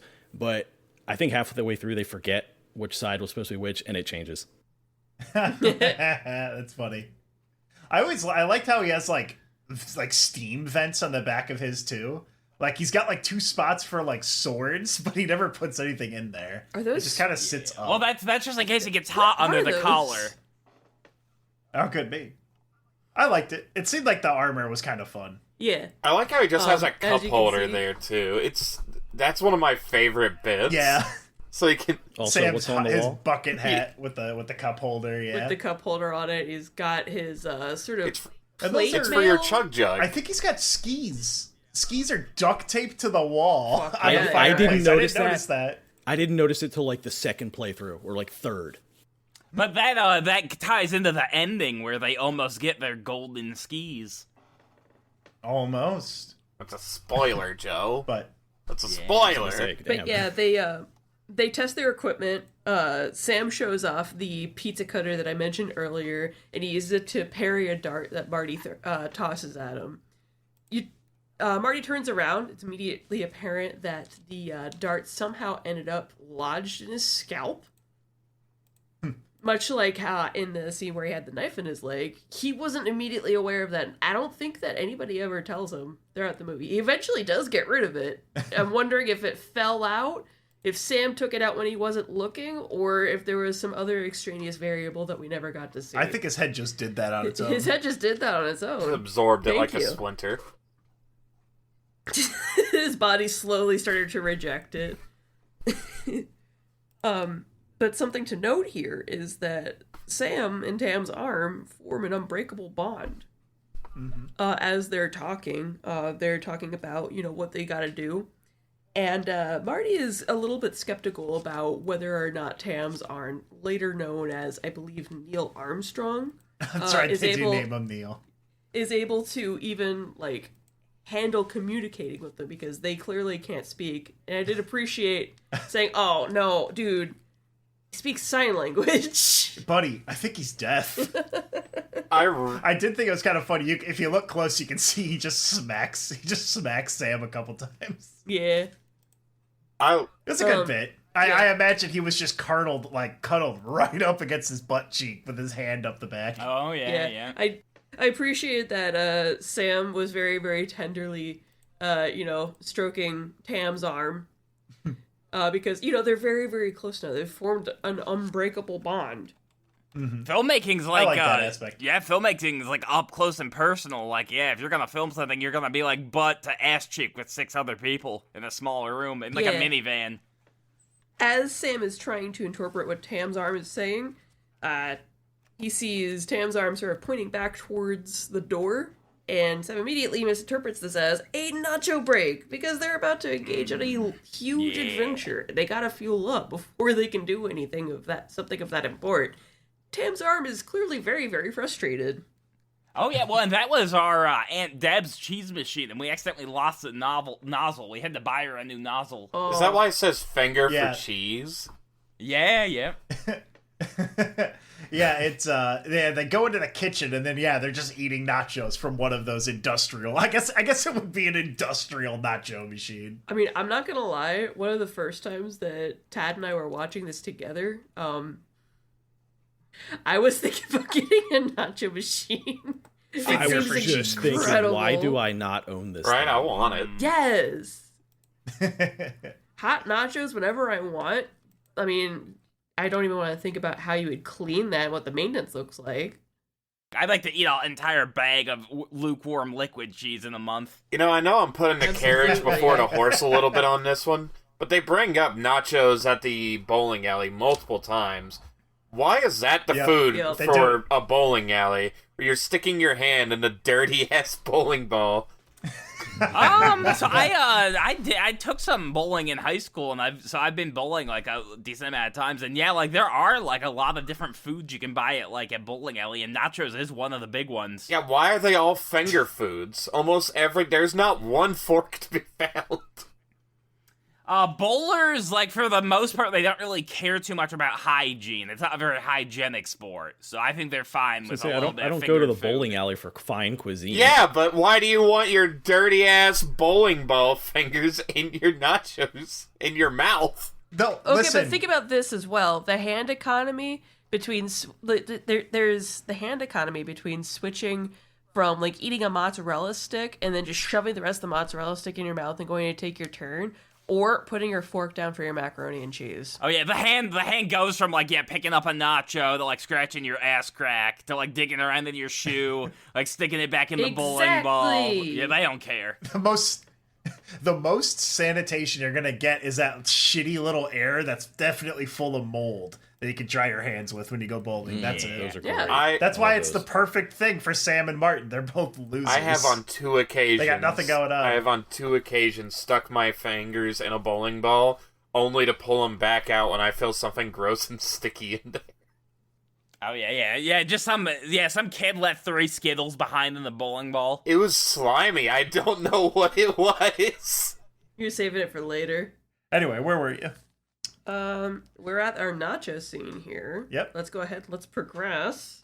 And then we transition to a bar. The drag happens to happen upon. They're throwing... There's 2 larger guys. They're throwing a guy out, seemingly for disorderly conduct or just being a shit chef. And there's a guy sweeping in the background. He's doing his job. And one thing to note, that's Joe's iconic hoodie.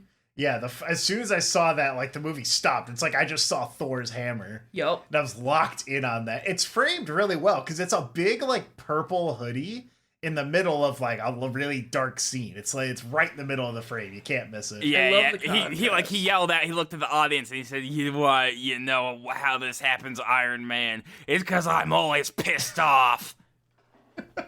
You sounded like you were absolutely sloshed Hulk. Yeah. Yeah, I did. Yeah, I did Hulk's angry orchard drink combo, and I put vanilla pudding in my beer because I was pissed. Only Joe would go from the Incredible Hulk to our boy King Cobes. Rip in peace. The government put radiation all over me, and it pisses me off. See, unlike you, Ted, I'm not going to yell at Joe for making funny bits because I'm a good and supportive friend. See, Drag keep making goes comedy, in. friend. Yep. Drag goes in. He notices the guy wearing Joe's iconic hoodie. Sort of goes, not worth my time right now. Yeah, he leaves him alone. Yeah, he does leaves take him out alone. the other two. He just does. Fucking bam. Yeah, that guy's just doing his job. So he takes the microwave, he skedaddles to the rest of the bar, and he starts preparing his goop. Yeah. And then again, it does the thing where it's like all these different ingredients, it's like tink, tink, tunk to the music. It's good. I like it. He's slicing up the finger right now, and at one point the fingernail, maybe it pops off, maybe it's something that is unnecessary. No, he rips the fingernail off. Yeah, he's like preparing a finger on a paper plate, and he looks at this little yucky pinky nail and just whips it on the floor behind him. Yeah, he's like, I don't need that. So he whips it behind him, away from him. And this is something I want to note, because this is something that I was very confused about. It is kind of weird. Yeah, he slashes the goop together in his mortar and pestle, and somehow from across the room, the goop ends up on the fingernail in question. Yeah, like he throws the fingernail behind him, and then he, it does another click, click, clunk. It's all like the soles and stuff, and he makes like a orange goop, and then you see the goop somehow hit the finger, but like he doesn't. He like kind of throws his hand up, but you see the trajectory of the goop, and it falls directly down on top of it, and it's very weird. Yeah. So And in for an discriminated amount of time later, Yeah, we text get pops up. Yeah, text pops up. In the Scream, and possibly gonna say the is- Scream. It Scream has to be. font. It is. Possibly It's the got Scream to be. font, Look at the yes. M. gotta Look at the M. Look at it. Come on. Yeah. Yeah, and he sticks. What kind of shit ass movie guy? I'm sorry. Please continue. He sticks the finger pieces in the goop in the microwave, and a discriminated amount of time later, he pulls the microwave plate out. He gets mysterious lumps that are formed from the finger pieces and the goop. And so begins our birthing sequence, aka the Murder Friends. They're born into the world. And we have like these really cool like membrane. I don't know if it's like elastic. What kind of material was used for those? It's Latex, like a rubber balloon kind of. It's got like veins on it. Yeah. It's honestly the best effects they have in this movie. It looks pretty good. That's actually whatever they had. They didn't have enough. So they made it Definitely. what you saw was some camera trickery. Yeah, to make it we think had to there was more reuse than the there same was. piece. They were like, because it's all their faces like up against it. Like it's supposed to be like giant fleshy eggs, I guess. But then you see like the most you see is you see the big guy who I think is Bughouse or something, and he like just takes it off of his head, and that's it. And like I thought there was gonna be all over this place as these guys like busted out of it, Yeah. No, the big guy. I'm sorry, the big guy's not Bughouse. Ah, that's Lump. So the Murder Friends pop out of their eggs, and they are ready and willing to kill immediately. They just want to kill. That's their entire job. And luckily, Dragon's like, yeah, I want you to harvest souls.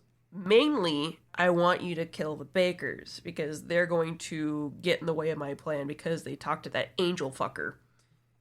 And honestly, throughout this entire sequence, the guy in the straitjacket and the mask who laughs a lot is honestly my favorite killer out of the whole bunch. That's Yeah, Bughouse. there's like a bird man. There's a redheaded lady.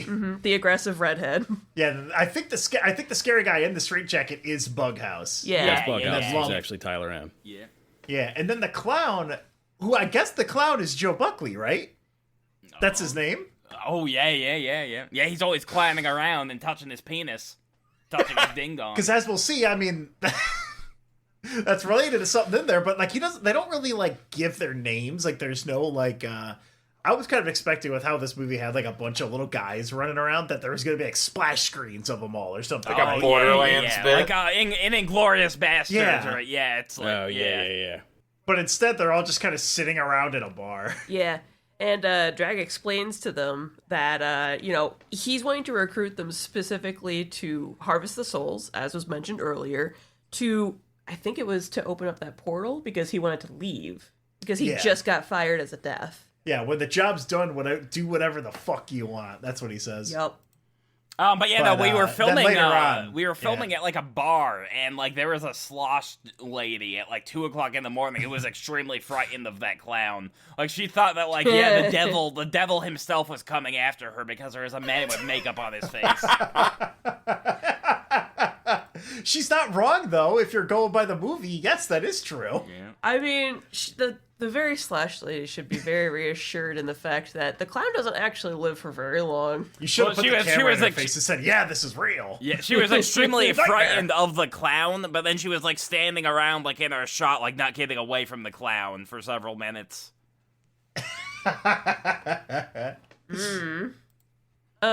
Yeah, the clown sort of makes some playful jabs at the aggressive redhead. The aggressive redhead is having none of this.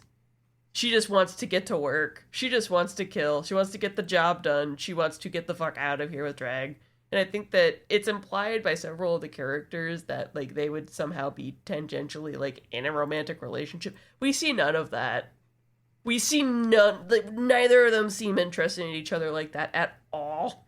Yeah, they just really want to kill. Which, like, it would be kind of fucked up because that's made from Drag's finger. Yeah. So he would. That would could you be his imagine finger someone baby. using part of their own hand to touch their own penis? That'd be disgusting. Yeah. I think they should Horrible. burn in hell forever for all eternity if that would happen. And then, like, I don't know what that effect is, but like, Drag has like a little like a shimmer in his eye, and then she gets a shimmer and then stabs Yeah. him. So I don't know if Drag just told her to do that. It doesn't really come up again. I Yeah. think that's what the implication Yeah, like, is. is it mind Yeah. control? Because they already seemed into the idea. I think it was just like, hey, just kill this dude. Because she doesn't need Yeah. any convincing. Like, she's down to clown. Like, she's ready. She's out the gate, ready to go. Yeah. Off the chain. Yep. And she kills the clown, which honestly, Valid. valid, but also probably not the brightest idea on her end.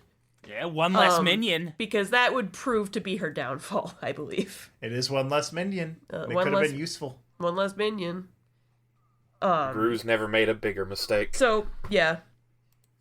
Oh yeah, what exactly were the minions doing around 1940 in Germany? They went after the biggest villain, Joe. Yeah.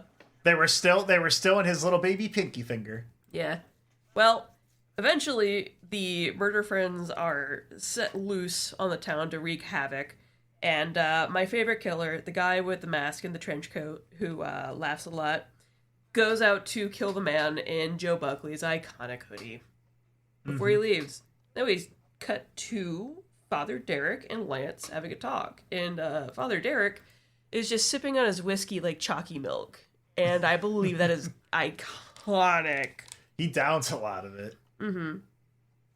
So, Father Derek explains Drag's plans to Lance to harvest enough souls to open a portal to another dimension to escape his fate as a mortal man in the Midwest. Truly a frightening A concept. dark mortal. A dark mortal. And Lance is not happy about this. He really doesn't want Father Derek to help him in any way, because Father Derek, as it turns out, is an expert in dark magic, even though he's a priest. I kind of wish we had a little bit more context Yeah, here. he never Yeah, really he explains kinda- why he's into this, like why he's helping. He doesn't get offered anything. It seems like he's just like a sick fuck. Like, it's he everything about his demeanor is that he's like, like, I'm a bad guy. He also says fuck like every single sentence. It's a little bit much. Yeah. He's the Vivsy Pop character. So, Father Derek eventually is like, okay, I will help you by not helping Drag, but you gotta do one thing for me. You gotta absolve my soul. Lance is very, very clearly disgusted by this, but he eventually does give in because otherwise he's gonna fucking help Drag. And that's not good. That's not good for anybody right now. So he agrees not to do it. He agrees to sit out in exchange for being absolved. Yep. His whole role in this movie was supposed to be he's supposed to sit on his ass. Yep. Allegedly. Well, but some people got hemorrhoids. That would hurt. Yep. They talk about the various things that Father Derek has gotten into before this incident. Like, but they don't say anything like specifically though. It just kind of goes like, "This is bad." They mentioned that there was like a cholera outbreak. Father Derek kind of chuckles into himself and goes, "Yeah." Which I think the implication is that like he shat in the water supply or something, because that's how you spread cholera. Or he did some dark magic or something. Again, I really wish. I said brown magic. It was a magic. Maybe that is the dark magic. Brown magic. Brown. Oh. Oh yeah, he was like Andy Ditch. He was like throwing Epsom salt in the town's like coffee maker. But yeah, Lance brings out a bunch of ropes. He's like, "I'm gonna tie you up in this," and Father Derek's into it. He goes, "Ooh." Yeah, that's another point to absolve.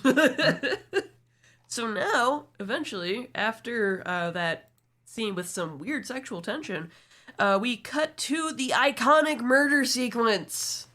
And I gotta say, watching my friends and my boyfriend die has never been so much fun.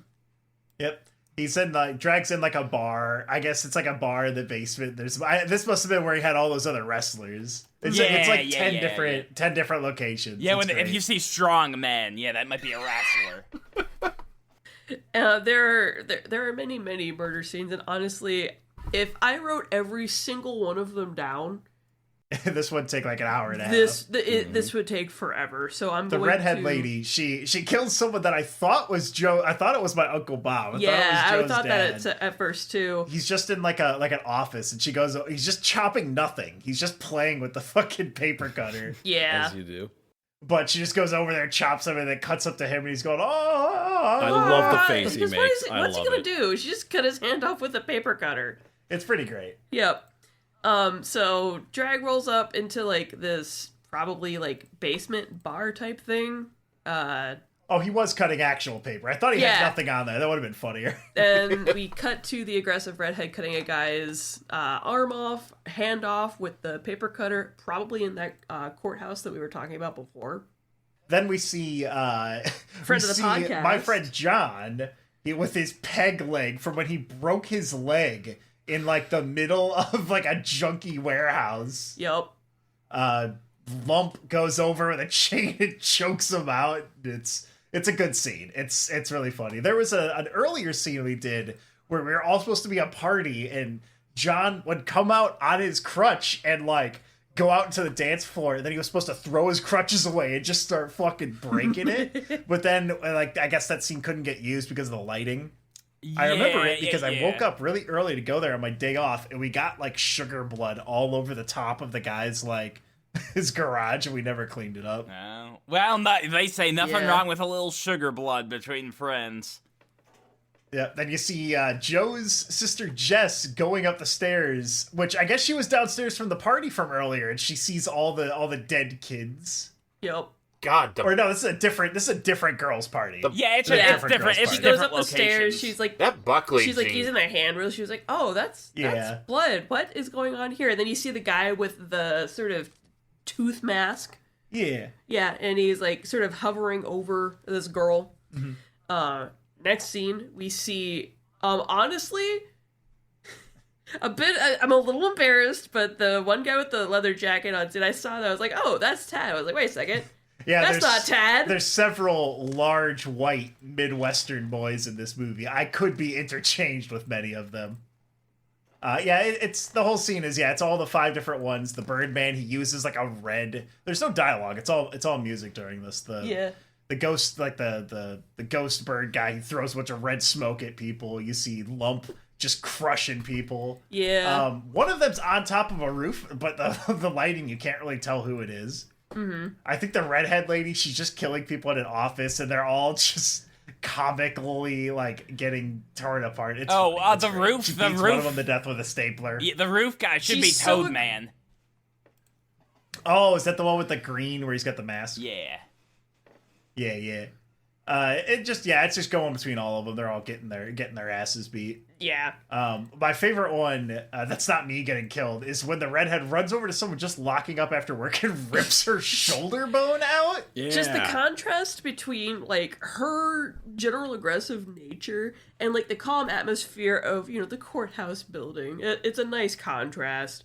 I don't, like, why the collarbone? Why not the spine? Because that's what I thought she was going to yank out, right? It wasn't the collarbone, it was the shoulder blade that she ripped out. Then you see a shot from outside Ona, and just, the Yep. Toad Man doing the Left 4 Dead, Yep. hunter thing. And then the child explodes into blood. Yes, there is child death. All the blood and gore in this part, it's all just Yeah. rubbery. That's right, I go over to see John, he's exploding, and then I get my head smacked in and I explode. His head turns into goop. I kind of had the same thing that Kirsten did, because I kept seeing different people. I knew you was in the movie, and when I saw the third you appear, I was like, is that him, or was it one of the other guys? God damn, Yeah. this is At this one is like point- one of them David Lynch films. This one actor's like 4 different people here. I can't make heads or tails of this. We better make sure he doesn't win an award. Yeah. At one point, the aggressive redhead steps into an elevator with a blonde lady who I think is just going home for the day. You cut away, Drag's walking away from his carnage. You cut back to the elevator. Our aggressive redhead is walking out. Camera pans down. She killed the lady with her own leg bone. I did Just think stabbed that's- through her midsection. There's a lot of Yeah, fun it's just a practical femur. effects. Just aggressive. But, so for her scenes, Joe, was it just like, it must have just been like, all right, listen, we got a bag of bloody bones. We don't have any of the good ones, though. So we got one femur and a shoulder blade. Yeah, well, because we revealed later on in the film, like, her name is Bones. So that's why Oh, she's that's always, right. taking people's bones. Yep. And it is at this point that we cut back to the bar where we originally, Drag was discussing his plans with the birder friends and company. And, Yeah, it cuts back in and we see the dead clown and we see the weird kind of goopy orange soul stuff, and it goes from him into that weird goop on the ground. yep. And it's the birth of Joseph Buckley. I was gonna say, the Bubby awakening begins. Yeah. I didn't really understand that. Was that mean that Joe's both of the people? Like, his soul is powering both bodies? I think Joe just takes over. Joe is like 2 malformed ideas. I think that's what Joe is. Well, I think that with, like, Joe's, like, goop being so close to the dead clown, he sort of kind of harvests the soul. Yeah, Ends I up think I using it just take himself to, over. like, yeah. It's just like if you let Joe onto a podcast and you just start talking about cum. Yeah. He interrupts everybody else on it with non sequiturs. Yeah. Sacred. It's really hard.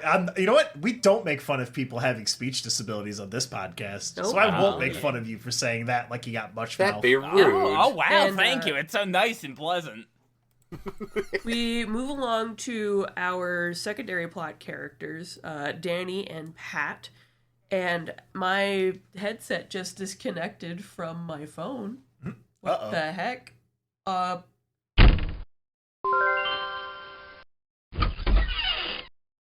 So, we cut to Danny and Pat, 2 friends, playing with a magic book about black magic in a graveyard late at night. Yep, because they're trying to summon her dad with the black magic. Yep, that's exactly what I was getting at. Love, by the way, that nobody here ever questioned that Richard just disappeared. I imagine that this is just something that's part of his normal habits, sort of like, just a thing that he does. Like, Yeah, Danny doesn't comment on it ever. nope. I don't know if she necessarily cares. So our B-plot heroes struggle to pronounce this spell that, until Pat takes a look at the book and pronounces it correctly.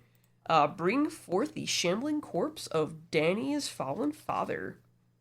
You know, he looks really good considering his guts were squeezed out of his body like Yeah. a paint tube. I'm assuming that the mortician did an excellent job. Yeah, they made a point of saying how her father died, like in a comically gruesome way. And then when he does come back, he is just kind of a guy. And that is kind of funny, but I'm confused over what it was supposed to be. Because, I don't know, the tone of this one's all over, because he's like, running up to her. Yeah, Well, he's running up to her. He's a shambling corpse. You know, obviously he's going to do his zombie thing. But also, he's a goofy dad. So he's kind of like, oh, honey, I need you. It's so good to see you. You got so big. You know, he's doing the goofy dad thing. No, Yeah. it's like whenever like Sonny Corleone takes 100 shots on the freeway. Like, yeah, like I want you to use all your powers to make him better. I don't want his mother to have to see him like this. Look how they massacred my boy. So they lock themselves in the car because, oh my god, there's a shambling corpse coming towards me. This is a zombie. We don't actually know if he's going to try to eat us. Kind of wish we had a little bit more context about whether or not this is a dangerous thing to do, but I'm going to assume that that's because Danny didn't actually read the book all the way through before deciding, this is the spell I'm going to cast. I'm going to go with that. So I think he is probably trying to eat them too, because he's like constantly trying to stick his arms in the window and shit. Yeah, he acts very So I think threatening, he would but probably talks like he wants to help him. It's really weird. It's funny, but it's weird. Yeah, I feel like he would probably eat them if he got close enough, but he would still continue on with like his normal thing. Yeah. I think it's funny. It's a good bit. They scramble into the car. I don't actually know what kind of car this is. I'm bad at identifying cars, so I'm just going to say the car. The same one they use for light later on in the movie, I'm sure. Yes, probably. I wasn't there. But they're stuck in the car, and Pat and Denny are freaking out. Danny's like, why aren't you driving us away? And Pat's trying to say, you dropped the car outside. You dropped the car keys outside, you dumb bitch. We're stuck. So eventually, Dead Dad makes his way up to the window. You know, Danny sort of winds down her window like a teeny tiny bit so that they could talk. And that's, when he's like trying to force his hand through it. Yeah. It's pretty funny. You mostly see, like, from the other side of the window, it's almost impossible to see the zombie dad. It's like really, really hard to see him. Mm-hmm. Well, when you see him, though, I was gonna say it was like 4:00 in the morning whenever we were shooting that, so we were losing the darkness. The light was coming up was the issue. Oh, was this where you got a blister too, Joe? No, Did you have to uh, dig that hole? No, that was on River City Panic. We had to dig Lincoln's grave, like, in the town park, and then it was, like, me and 3 other guys, and we were digging, like, a big pit, and I got, like, a bunch of blisters all over my hands. Without gloves on. Yeah. One part that I thought was kind of weird is when, like, you get, like, a back shot of him and, like, his skin sloughs off. I like that. But it's, like, it's red. And it looks normal. Yeah. And I'm like, I feel like that should have been kind of purpley, because they drew, like, purple veins on the guy's neck when you do see him talking. Yeah, because the blood would have absolutely coagulated by then. Yeah, I don't think it would have been bright red, you're right. I didn't even think about Exactly. that, but there still is a lot of fun bits of it. I really enjoy this scene. Oh, Yeah. yeah. Oh, yeah. He is, like, actively falling apart as he's talking to her, too. Yeah, so Dead Dad explains to them that, you know, the person that they're looking for is Drag, and he is collecting souls to open a portal to escape mortal death.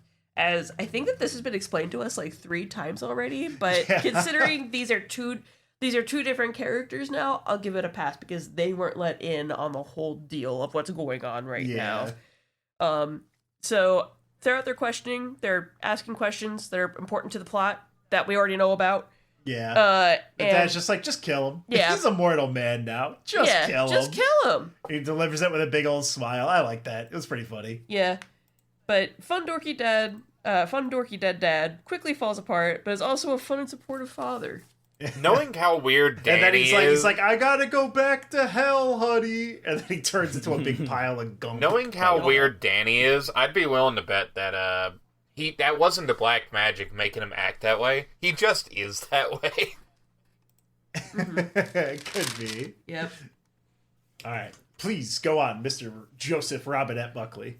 Yeah, yep. Oh, so, yeah, so luckily all the leads have to do to kill Drag, just, put, like, a bullet in his head or something, because, yeah, he's mortal now. He's he's mortal. You can hit him with a car. Yeah. Suddenly, a deformed homunculus is seen wiggling on the ground. Yeah, he's making what kind of noises does this creature make, Joe?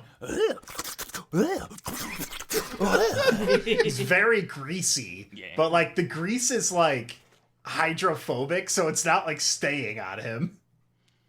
But yeah, you do just take someone's clothes off. Yeah, off his butt. Yep, and then tell us about the hero shot, Joe. Well, yeah, so yeah, he steals clothing from a corpse, and then he sets out the war on the baker. So I take my comb out of my pocket, and then, yeah, I do I make sure my hair is nice, because you gotta make sure your hair is nice if you're a hero. That's what Indiana Jones would do.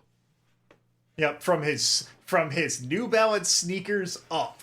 It's kind of funny, you can kind of tell that something's wrong when the outfit is on that other guy. Joe, did you allow him to wear your clothing? Yeah, he probably did. I love, by the way, the prescription glasses you pull out of the pocket and just start wearing. Yeah, he does have the glasses, and then the ghostly find the bakers, and then he starts running. Now, is there anything you would like to say about Joe running through the streets here, Mr. Buckley? Is there anything you would like to address?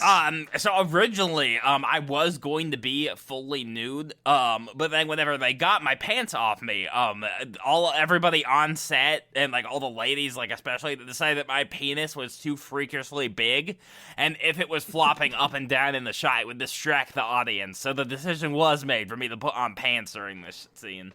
Was the stealing it clothes... also would be a tripping hazard, right? Yeah. No, and they figured that, like, the audience members would leave a mess behind because they would be drooling, like, into their popcorn seeing this massive hog.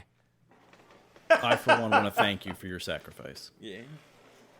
Hashtag, it's okay if Joe didn't want to hang dong. It's perfectly okay. Well, no, because they were concerned, like, they were concerned people would come in, like, as, like, a date movie kind of thing with their lady, and then they would see the penis, and they would just start, like, violently masturbating in the theater and renounce, like, heterosexuality.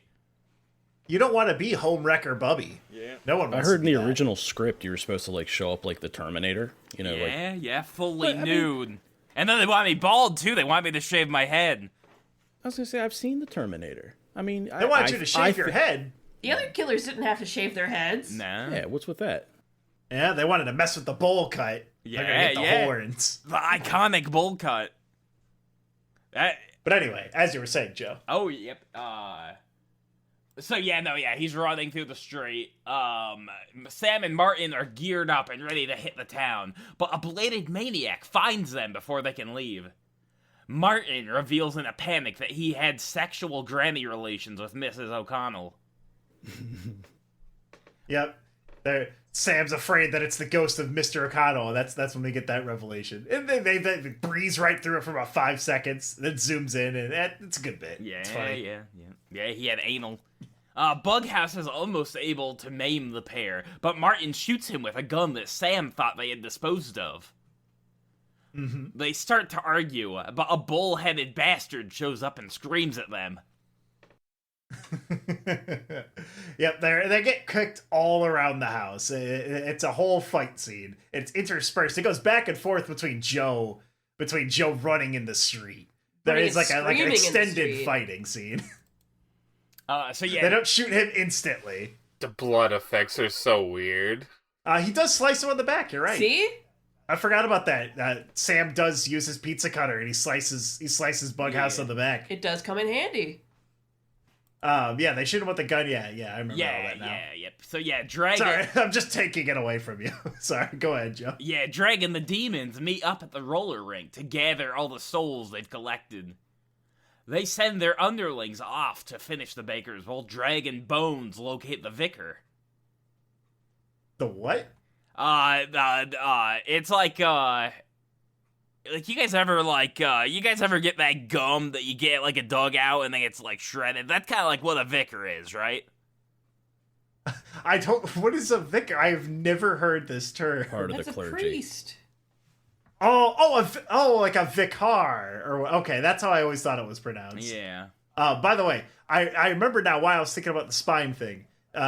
Martin shoots with this gun that has no safety. He shoots Bughouse, and then Sam grabs the spine out the back, and that's how they kill that's how they killed the Bughouse. Yeah. Well, I think the reason why the spy was exposed was because of the pizza cutter. Yeah, the pizza cutter that cut it open. Yeah. And then that's when the strange Joe Buckley appears, and they all yell at each other for about 15 seconds in various pitches.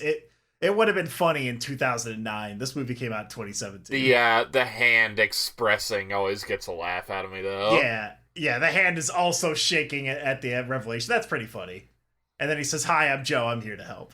Then they go to the roller rink. Then, there's just dead bodies all over the floor of the roller rink, like on the banisters. I forgot about all that. I love the aggressive redhead just running after one of the skaters. Yeah, she's chasing someone down on foot to go stab her. That's a good bit. But Drag is getting everyone's souls together, as you were saying, Joe. Yep. The Buckley boy revealed that an ancient knight was hired to kill a king, and that was given the powers of death. Over the years, he grew bored and rebelled against the system death had in place. Essentially, this old knight was given, all these kind of powers, and he's been abusing them, and been slapping cows to death in the Midwest, and, What was his name, Joe? King Steve. King Steve! There's a whole musical. Oh my god. All right, listen. I won't say I understand Mr. Director's frustrations, but I do see now how some of a Malevolent movie how some of the sausage was made. I'm sorry, please continue, Joe Buckley. But no, I went to go, lift my body weight up with some guy's, table that we were shooting in this house, and then I broke his table. And then, Tyler had to, buy, a brand new table for this guy. And is that the table that you break in this scene? Yeah. Wait, so that wasn't planned? No, well, I was planned because it was broken, and then we set it back up, and then I broke it on the shot, but... Oh. Uh-oh. Was it just a shitty table, or what? Yeah, it was like a really fragile table that isn't meant to have 300-pound people on it. But so what else happens during the story, Joe? Besides Drag kills a bunch of people in the past. Just all kinds of evil things are afoot. He's essentially like a Jason Voorhees. He's a slasher villain, and all these other deaths are professional suit and tied people. So the Sam and Martin, they decide that they're going to go try to kill Drag, and then my character decides that he's going to help him find them. I fucking love whenever you're just telling him how bad Drag is.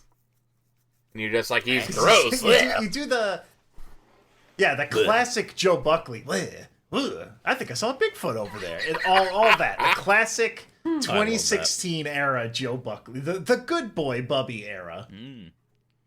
Also, you say that you are cut from his right hand, and then you point to your left hand. Well, I know my directions. Would you be able to tell us why you're not like those other guys?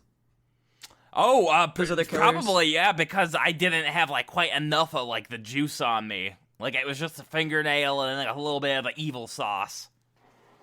A little bit of that special sauce. Yeah.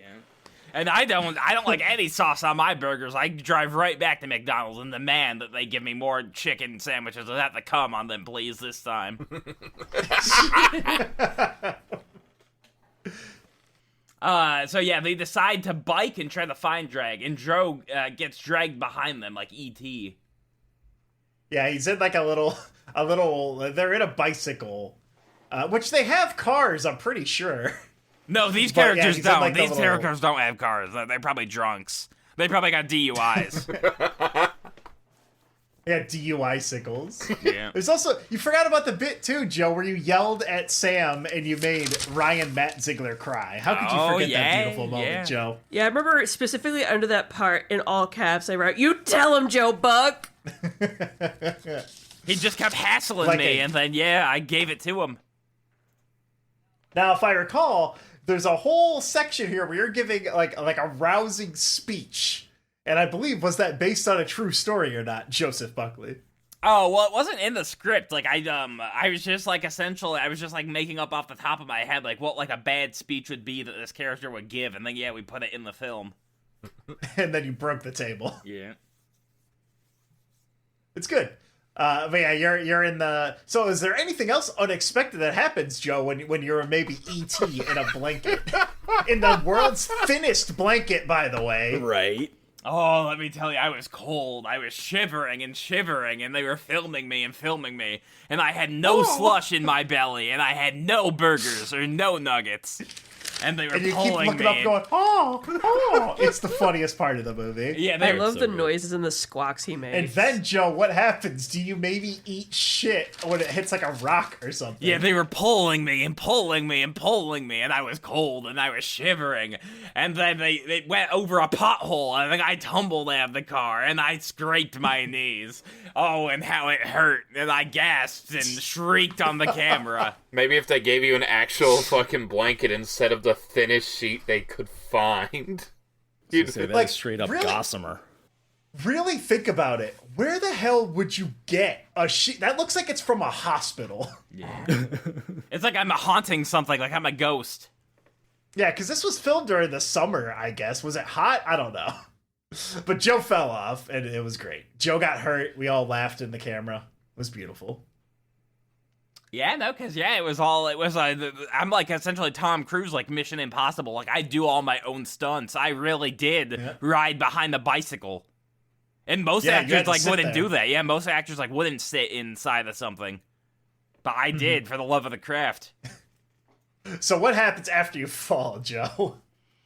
Because So- you guys are what? You're on the hunt for drag, right? Yeah. So Lance ends up meeting up with the pastor before Drag finds him, and then he tries to convince him to be good. The girls are driving with a Rambo-sized arsenal, and then they stumble across a large lump man. Oh, that's right. The guys drive out, and then they realize they forgot Neil, so they have to go back to I him. like how you forgot have to about that. keep interjecting because Joe puts one sentence per scene. Didn't Joe, that it's actually one happen? sentence for 45 seconds of movie. Joe skipped over an entire animated section by saying Joe tells them Drag's backstory. This is what, the fourth time we were told about Drag's plans? Listen, you know what? And that's okay, because it's about love on this show. It's about love. He was in the movie. He Joe, knows what didn't you come up with happened. that? Joe, you were the one that gave Tyler the idea. It's like, hey, what if they forgot the arm? Like, that didn't, like, just actually happen and they wrote it into the film. You came up with that, right? Oh, yeah. And then I said... Did they forget the prop? They forgot the prop. And then I said stuff like, "Hey, you guys, like maybe we should make a movie about like killing death." I think everybody clapped and said, "Oh, that's a cool idea, Joe. You're so cool." Thank you, Joe. Very cool. Yep. And that was... And then you had that other idea where like we should do a podcast where we talk about movies with our friends and sometimes they're funny. And that was 400,000 episodes ago. It seems like only yesterday. That ad revenue is really piling up. It's getting nice. Yeah. And then they said like, "Oh yeah, cool. You're like the Fonz. You're so cool. Yeah, jump that shark again on your skateboard." So Lance and Father Eric are, what are they watching on TV, Joe? Is that the one good scene from River City Panic? Why don't they have the cords plugged in? Well, they're watching a redubbed version of River City Panic. So yeah, there's a lot of penis grabbing in this one. Why aren't the RCA cables hooked up? Oh, it's like The Shining. Like the TV isn't hooked up into the hotel. It's a ghostly cable. That's terrifying. Yeah. No, you can All right, see in whose all the section is it TVs now? in The Shining, there's no cord like plugging the TVs in. Is this still your Yeah, part, yeah, Joe Buckley? it still is. Yeah, yep.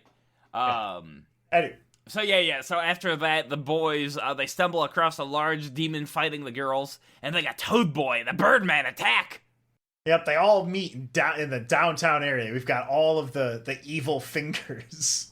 Joe is still wrapped up in his cozy little blanket as we get ready for the big showdown. Yeah, I'm choosing to interpret this part when like Joe walks in as he got tired of like being tossed around on the little red wagon, so he just walked along behind them.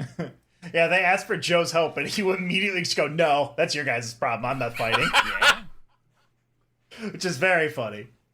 So yeah, the girls are able to get like a couple shots in the lump's belly. Martin and Sam, they get slimed and they get some of that fun dip all over them. Yeah, they have my favorite joke of the movie where the Birdman comes up and he blasts a bunch of green shit in Martin's face. And he goes, "It gave me the osteoporosis." And he's like walking in very short steps. It's a good bit. Drink some milk and get over it. Yeah. That's pretty good. But yeah, Sam and Danny, or Pat and Danny just brought like a bajillion guns. Yeah. That's how they end up just firing it all though. It's great. It's a fun little fight scene, I promise. And then I like all the end up getting that shoot out of lump. Oh yeah, no, it's really good squib work. So actually, to do like an actual squib, it involves a tiny explosive. So independent films aren't legally allowed to use like actual squibs. But Nick figured out like a thing with like like a hoses and like tubing. Air compressor. Yeah. Oh, okay.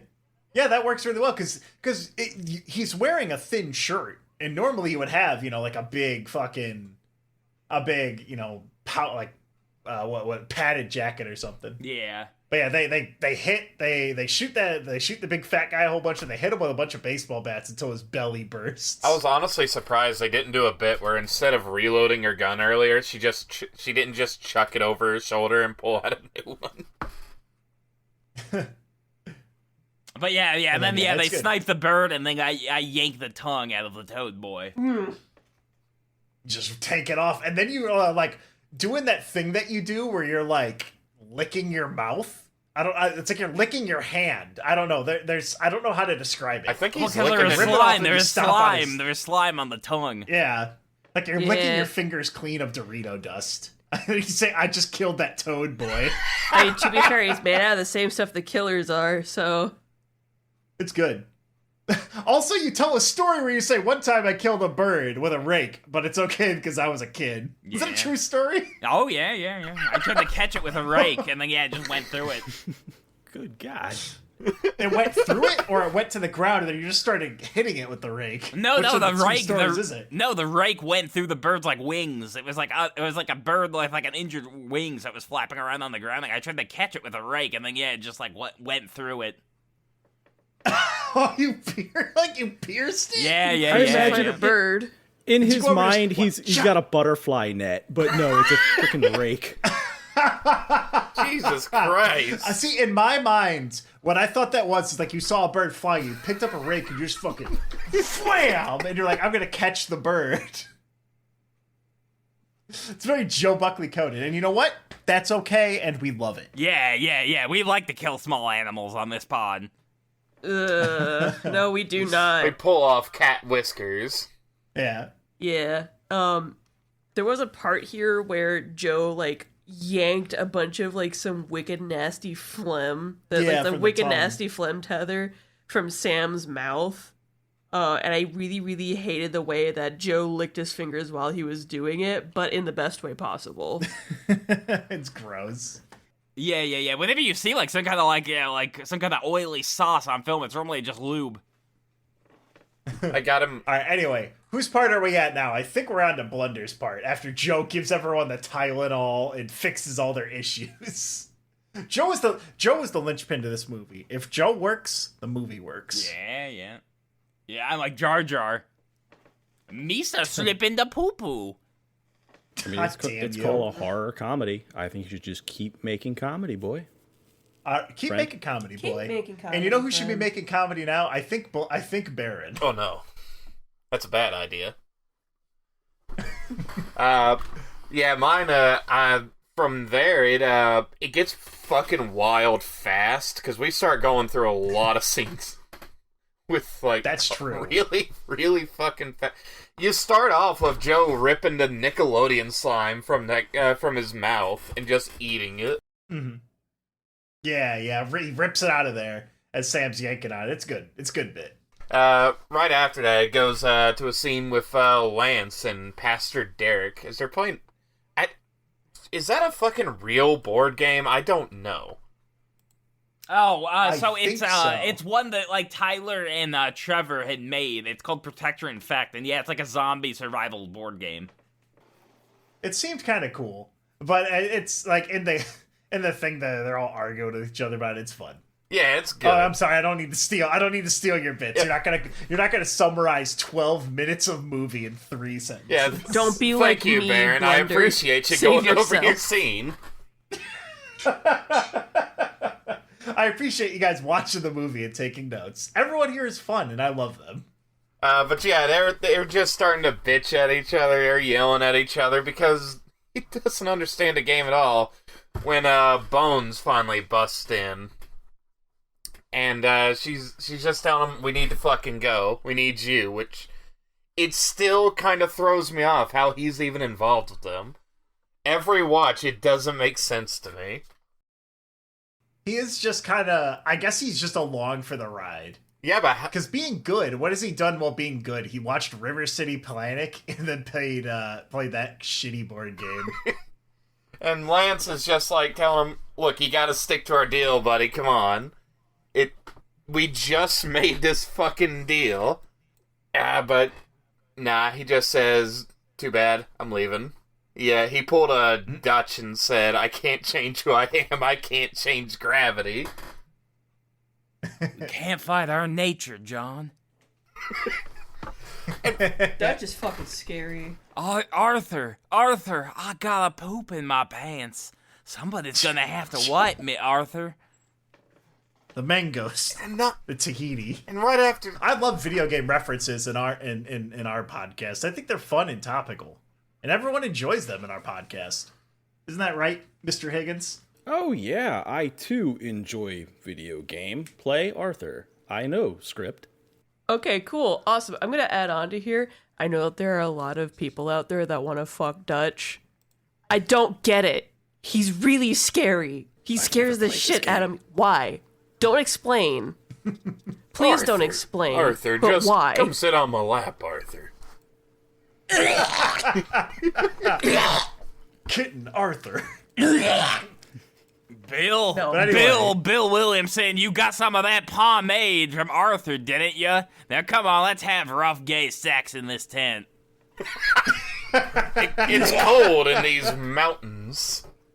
The funny thing is God. that could absolutely be part of the video game, and I would not know. But yeah, then they cut to, I think that's Camp Tuckabatchee. Yeah, I didn't Right, understand this. The scene goes by like a fart in the yeah. wind. He just pops up, pisses, and the scene's over. Yeah, that Yeah, was. he's in... Yeah, it's not Tuckabatchee. It was like somebody who we knew who had like a cabin in the woods. Yeah, it's got like a bunch of newspaper in the windows, and yeah, he goes over to piss at the tree, and like that's it. Like I thought maybe there was gonna be like steam or something coming out of it, because like I don't know. It's a strange scene. Steam comes up, the tree falls over. Yeah, like I thought maybe it was gonna like die, but I guess he is mortal. Right? Yeah, no, I mean That's most what I'm thinking. most It's just films, to show that he's mortal. Yeah. Most Yeah. films don't take like an opportunity for like one of the protagonists to take a hot steamy piss. I literally wrote in my notes, Drag shows up outside, takes a piss, and like a fart in the wind, the scene is done. What a fucking legend. I think that's just a Tyler Amm thing. Like, he's either A, showcasing that he's mortal, or B, it's just a Tyler Amm gag, or both. But anyway, yeah, continue, Baron. But, after the film mandated piss break, we pop up into the bowling alley. Sam's just fucking whiffing his shot, and Joe just starts granny rolling it, while Neil, Thing over there, is just chilling on Martin's shoulder.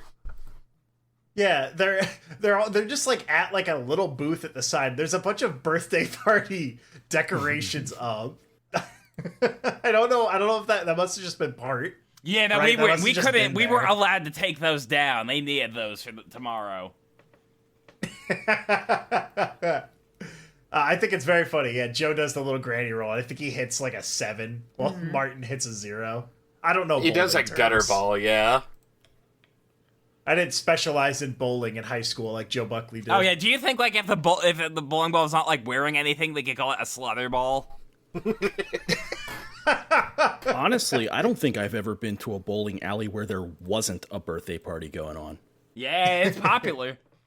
For me, it's mostly just They're old grease alcoholics holes. in one corner of it.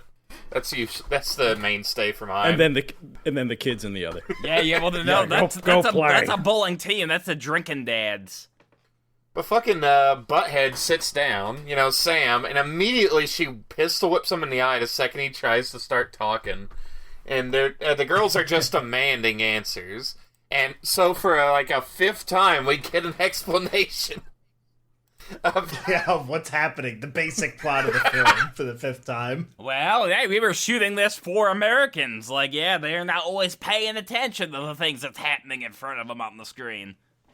Yeah, I'm playing RuneScape right now while recording a podcast about the movie. Also, fuck, did you write down there when Joe bowls really, really hard? Because that scared me. I did not. I did write a quote from Joe. His name's Drag, because he just yells it out of nowhere. His name's Drag. Joe does a bowling with one hand, and he fucking whips it, and it's like a boom right next to his foot. It scares the shit out of me.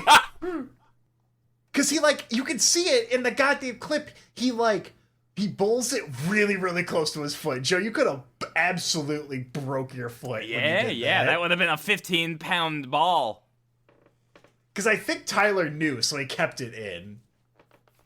But anyway, what else does Joe say? Oh, we get it's like one of those Three Stooges shots. You're Curly gets not that, Joe.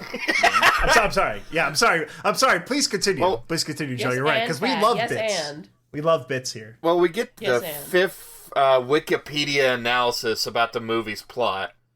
And Joe reveals that he can actually use his powers, his connection to Drag, to figure out where he is. He just covers up his eyes, you hear some demonic chanting, and he tells you exactly where he is, what he's doing. Yeah. Also, Joe is actually wearing bowling shoes here. I think he's the only one that's actually wearing the proper shoe attire. Yeah, well, they told me, listen, you ain't getting on the lane with those cloppers. You're putting on bowling shoes. This is when Danny tells us that she's out to save her father's soul, because, we don't know at this point. We don't know. We haven't been told 4 times. I guess these characters haven't been informed. Even though Lance could have, told them instantly or something. I don't know. But, and they all kind of realize, oh shit, we're all after the same guy. And for whatever reason, the girls don't want the money, so the guys are happy to work with them. And Joe just ends the scene talking about how it actually is his birthday. It's his first birthday. Yeah, I think that was and improv. I do deserve some kind of a treat. He sure would like a pizza or a cake. It just says it something like that. I don't know. It was a pie or I don't know why cake. Joe chose to do good. that. It was good. It's very funny. Well, no, that was improv. Yeah, I started saying it, and then, I trailed off the line, but they kept it in. Yeah, Very good. It's classic Joe Buckley form. It starts picking up the pace so fucking fast after this, though. We get the pastor meeting with Drag, and he wants to go ahead and start the ritual. We zoom back to everyone else in the car, and Joe, he's using his powers to give him fucking updates on everything. And they're like, oh shit, it's getting bad. And in the background, when Joe's doing it, you can just hear him, Joe screaming, I am Joe Buckley, and I see everything! I'm Joe Buckley, and I see everything. Joe, can you give us a... They're trying to get to Drag's cabin. Yeah, because Joe told them it was out there, I think. Joe, can you give us a... what would you call it? A teleportation ritual. Yeah, can you redo that for us, that line? Do you see everything? Oh, I'm Joe Buckley, and I can see everything. Hell It's yeah. true. I heard the chants. There's just so many fucking little bits in this movie I fucking love, and 90% of them are from Joe. Yeah. But with that last update from Joe, telling them they're right about to start the fucking ritual, they book it to the location. Don't forget, I hate to cut it one last time, but I need to mention this. When they're all in the car, so it's 5 people in this car. And right? a ham. Joe is in the front seat, looking with this strange, non-comprehending look on him while everyone else is doing stuff, and he only reacts, really quickly. He's like a frog, where a frog just won't react to stimulus sometimes. It's great. I don't know. Joe is just... many times in this movie, Joe will be standing there looking in a direction. It's the funniest fucking thing. Oh, and they had the backlight on. My dad would get mad about that. He said that was illegal. That's mine would illegal. too. Yep, it's illegal. You'll get pulled over for that. Yeah, don't you dare try to play Pokemon Red with a tiny bit of light. I'll crash this car and kill us both. So many times as a kid, I had to try and get through different fucking Pokemon encounters with the occasional street light. Wait, did Neil pull out the gun? Yeah, at one point in the car, Neil pulls the gun and aims at everyone, and they just kind of brush it off. I don't know, it's a good bit. But, in the most rushed scene of the whole fucking movie, they managed to corner Bones as Joe just pops out saying how he's gonna light the cabin on fire. And just as he's about to, the rest of Drag's minions appear and just catch them all, as Bones herself goes and grabs Joe and threatens to snap his fucking neck. And they're debating over whether it's moral to let him die or not. Yeah, like, all of these people in black cloaks just kind of show up and just instantly, they instantly catch everyone. Our heroes put up, like, no fight at all in this movie. Anytime they have to do something, they get their asses whooped instantly. It's great. And that happens, I think, 3 or 4 times in the movie. They never win. But yeah, no, Also, don't forget, Drag gets his upgrade. Yeah, the pastor makes, like, the black things in the woods. Does he? Is that ever explained, or is that just something they told you? No, in the movie itself, like, he says, like, he'll make, like, some things to, like, keep him busy. Oh, okay. But yeah, they corner the redhead lady with all their guns, and it's great. And you can tell that the scene was lit by someone's Jeep because there was no electricity out there. Mm-hmm. You couldn't film anything at night. But yeah, things. Then Joe Buckley's gonna burn the cabin down. That's right. Joe Buck emerges from the woods. Oh yeah, no, and I burnt my hand. Some of the things are falling off it. Some of the grease. It's a very threatening image. Yeah. Because that is a real fire. Yeah. Some of the fire grease was dripping off. And it's like they couldn't make the torch a little longer. It's because they filmed it 48 times. Ah. But Bones manages to capture Joe. She's threatening to kill him. And it's getting even worse. The ritual is nearly done as Drag betrays the pastor and uses him as the blood sacrifice instead. Just slits his throat right then and there. Which, what the fuck were you expecting? Every human in this movie dies without a fight. Yeah. Like, it is instant death. I love, by the way, that when the aggressive redhead catches Joe, he's like, they get into this dialogue. Because, Joe's already in the grasp of the aggressive redhead. She's threatening to snap his neck. Hey, Joe. Yeah? You're, like, already dead, right? I was a few minutes ago. So your death won't weigh on my eternal soul? I guess not. Wow, that's dark. Cultist proceeds to punch Ryan Matt Ziegler. Very good. Yep, and then Neil saves Joe with a shot to I Bones, fucking right? love Neil. Him and Joe are easily the best parts of this movie for me. Neil manages to pop out and shoots Bones, letting Joe free. Joe just sprints at 2 of the goons before just running into the woods. Well, he doesn't sprint at first. He slowly ambles towards them with no sense of urgency until they say, Joe, get over here. And then he just fucking, boom, like shoulder bashes 2 of them. He just disappears into the woods. Oh, so are the minions that they summon also kind of mortal? Because if they do just shoot that one, they do just shoot Bones and, like, she's fine, Oh, well, but no, I mean, most people can, like, survive a gut shot. That's not, like, a big thing. Not for very long. Gut shot it gets infected. I guess that's how you die. Yeah. I don't know. It's also one of those painful ways to die if you get shot. Sam and Martin everyone manages to take down the other goons who just immediately give up the fight. As soon as it turns hard. The fight is completely over for the most part. They try to take down Bones, and she just slams them to the fucking ground. Pat manages to catch up to Joe, and he's just like, please don't be mad, while he's holding up entrails. What at first I thought was one of the goons, one of the bad guys. And it just shows right as they're leaving that it's a deer that he's just disemboweling. It's like a big, like, shitty deer head with its tongue sticking out and then a comical amount of guts all underneath it. It reminds me of when I was a kid and I went to my dad's house and he had the back half of a deer mounted on his wall with the nuts still on it. Oh, yeah. I mean, you just have, like, a deer ass, like, on your wall, like, in case you get horny and want to fuck it.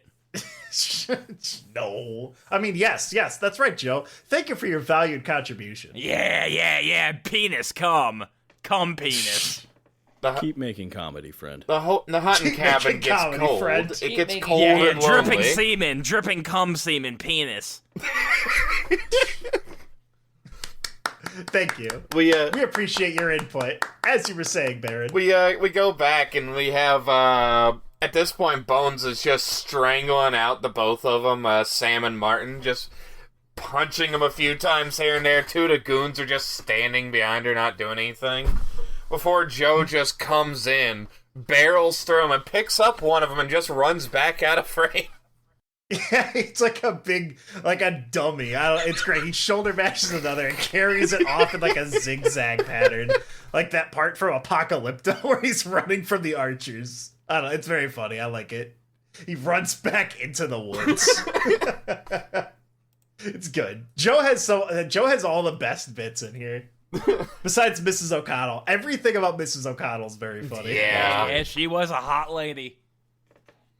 Pat manages to get Bones off them as they rip her, I guess that's her intestines out her stomach. Yeah, the I food love they're tube. pulling it out like Laffy Taffy. Yeah. Yeah, Sam grabs it and it just like, he's like wrapping it around his arms and he pulls out her guts. It's honestly a pretty good practical effect. I like it a lot. Yeah. That's right. And then he starts doing jump ropes with it. Then, keeping up the fast pace, we zoom back into the building where Dreg is they're about to finish the ritual, and Danny's holding up a gun to his head, to kill him and stop his plan. And it zooms back outside again. We hear a gunshot, and the guys collect Joe again, who's still slamming the last gooner. Yeah, they hear the gunshot, and then Sam is running into the woods to go find Joe. He's Because just he thinks Joe just got shot, and he's swinging the intestines in the air like a sling. Like a lasso. Yeah. And then, they find Joe, and he's just screaming and bashing a cultist into the tree. And he says, quote, "What in the goddamn fuck do you want?" promise And you're then he not does mad. the nice boy, Bubby. Promise you're not mad? And then, he picks up when they run back to the cabin, he takes the rest of the corpse with him, too. I didn't notice that. Yeah, I need it. I I didn't need see it that for later. the first time. My section ends on a really climactic bit, though, where Dreg has somehow Alright. managed to overpower Danny and is strangling her as her gun lays to the side. Yep, he's gonna take her soul for, I guess, an extra soul for the sacrifice. Yeah, you the- can always the use one cauldron more. has like a tiny hole in it too. I don't know why it has that. I don't know what sprung it. Probably the bullet. Oh, you know what? Yeah, because she probably could have pointed at the cauldron. It spawned another gun into the shot. Listen, her hands are like magnets to guns. It doesn't mean she's very good at shooting them. But then we're on to my final bit. So yeah, Drag has Danny pinned down as he realizes with that thing leaking, his plot has been failed. Pat has Drag at shotgun point, and she can't think of a good one-liner, so she just cocks the shotgun. We cut back to Sam mushing Joe on with a couple swipes on the ass out from the dark woods. And Joe just really quickly says, I thought he said, "I came in her brains." But I think he says, "I came with the brains." And I didn't know what the fuck was going on, because Bones is just sitting there. And then, I touch her and she falls over. And I was like, I genuinely thought that was just like a dirty bad boy Bubby joke that they slipped in there. Yeah. It was supposed to be the cult members, the cult guy I killed in the woods. Oh, but like, you didn't have any brains. If you would have been carrying the top half of it, that would have worked. Maybe he had some in his pocket for later. That's true. He could have been saving it. Snack. Right next to his comb. But yeah, they poke her and it's like, is she dead? Yeah, she's probably dead. Pat runs out of the cabin saying, shit, I missed. I didn't shoot him. And then Danny runs out right after. I thought that was pretty funny. She keeps pointing at the cabin to the boys with the gun again, pointing out that Drag's coming. Then we get the trailer shot. The music goes synth, and Drag pauses at the door. He says, Baker. So we get a shot of each person, each character looking ready, looking for action. And then Joe Buckley is just looking off to the side into the woods. Yep. Eyes slightly squinted. Is he looking at the lights? Baker's, do your worst. He's looking at anything. I don't know what. And then Drag lifts his glove, covered in, like, you know, his blood from his pinky, and now it's got a bunch of bone spikes in it. But honestly, I don't think that was needed because he one-shots everyone he gets near. Mm-hmm. He just fucking destroys them. He's got knife hands. He's strong. So after that, Joe is immediately killed by Bones, who Danny manages this time to blow away with the gun. She lifts it up and just takes her out this time.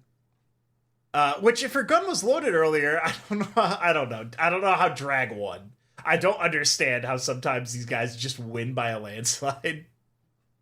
But yeah, Drag then just goes over. It just fucking one-shots everyone again. They put up no fights. I thought it was funny. Martin calls Drag a bitch, and then gets punch-stabbed a bunch by the glove. We cut to Sam, who's out cold, but he's woken up by a mysterious, high-pitched voice, who is the other greatest character in there, which is Neil. Due to the unbreakable bond the two have forged, it's Neil. It's just, it's a hand puppet with two googly eyes. It's not even a hand puppet. Good. It is a hand.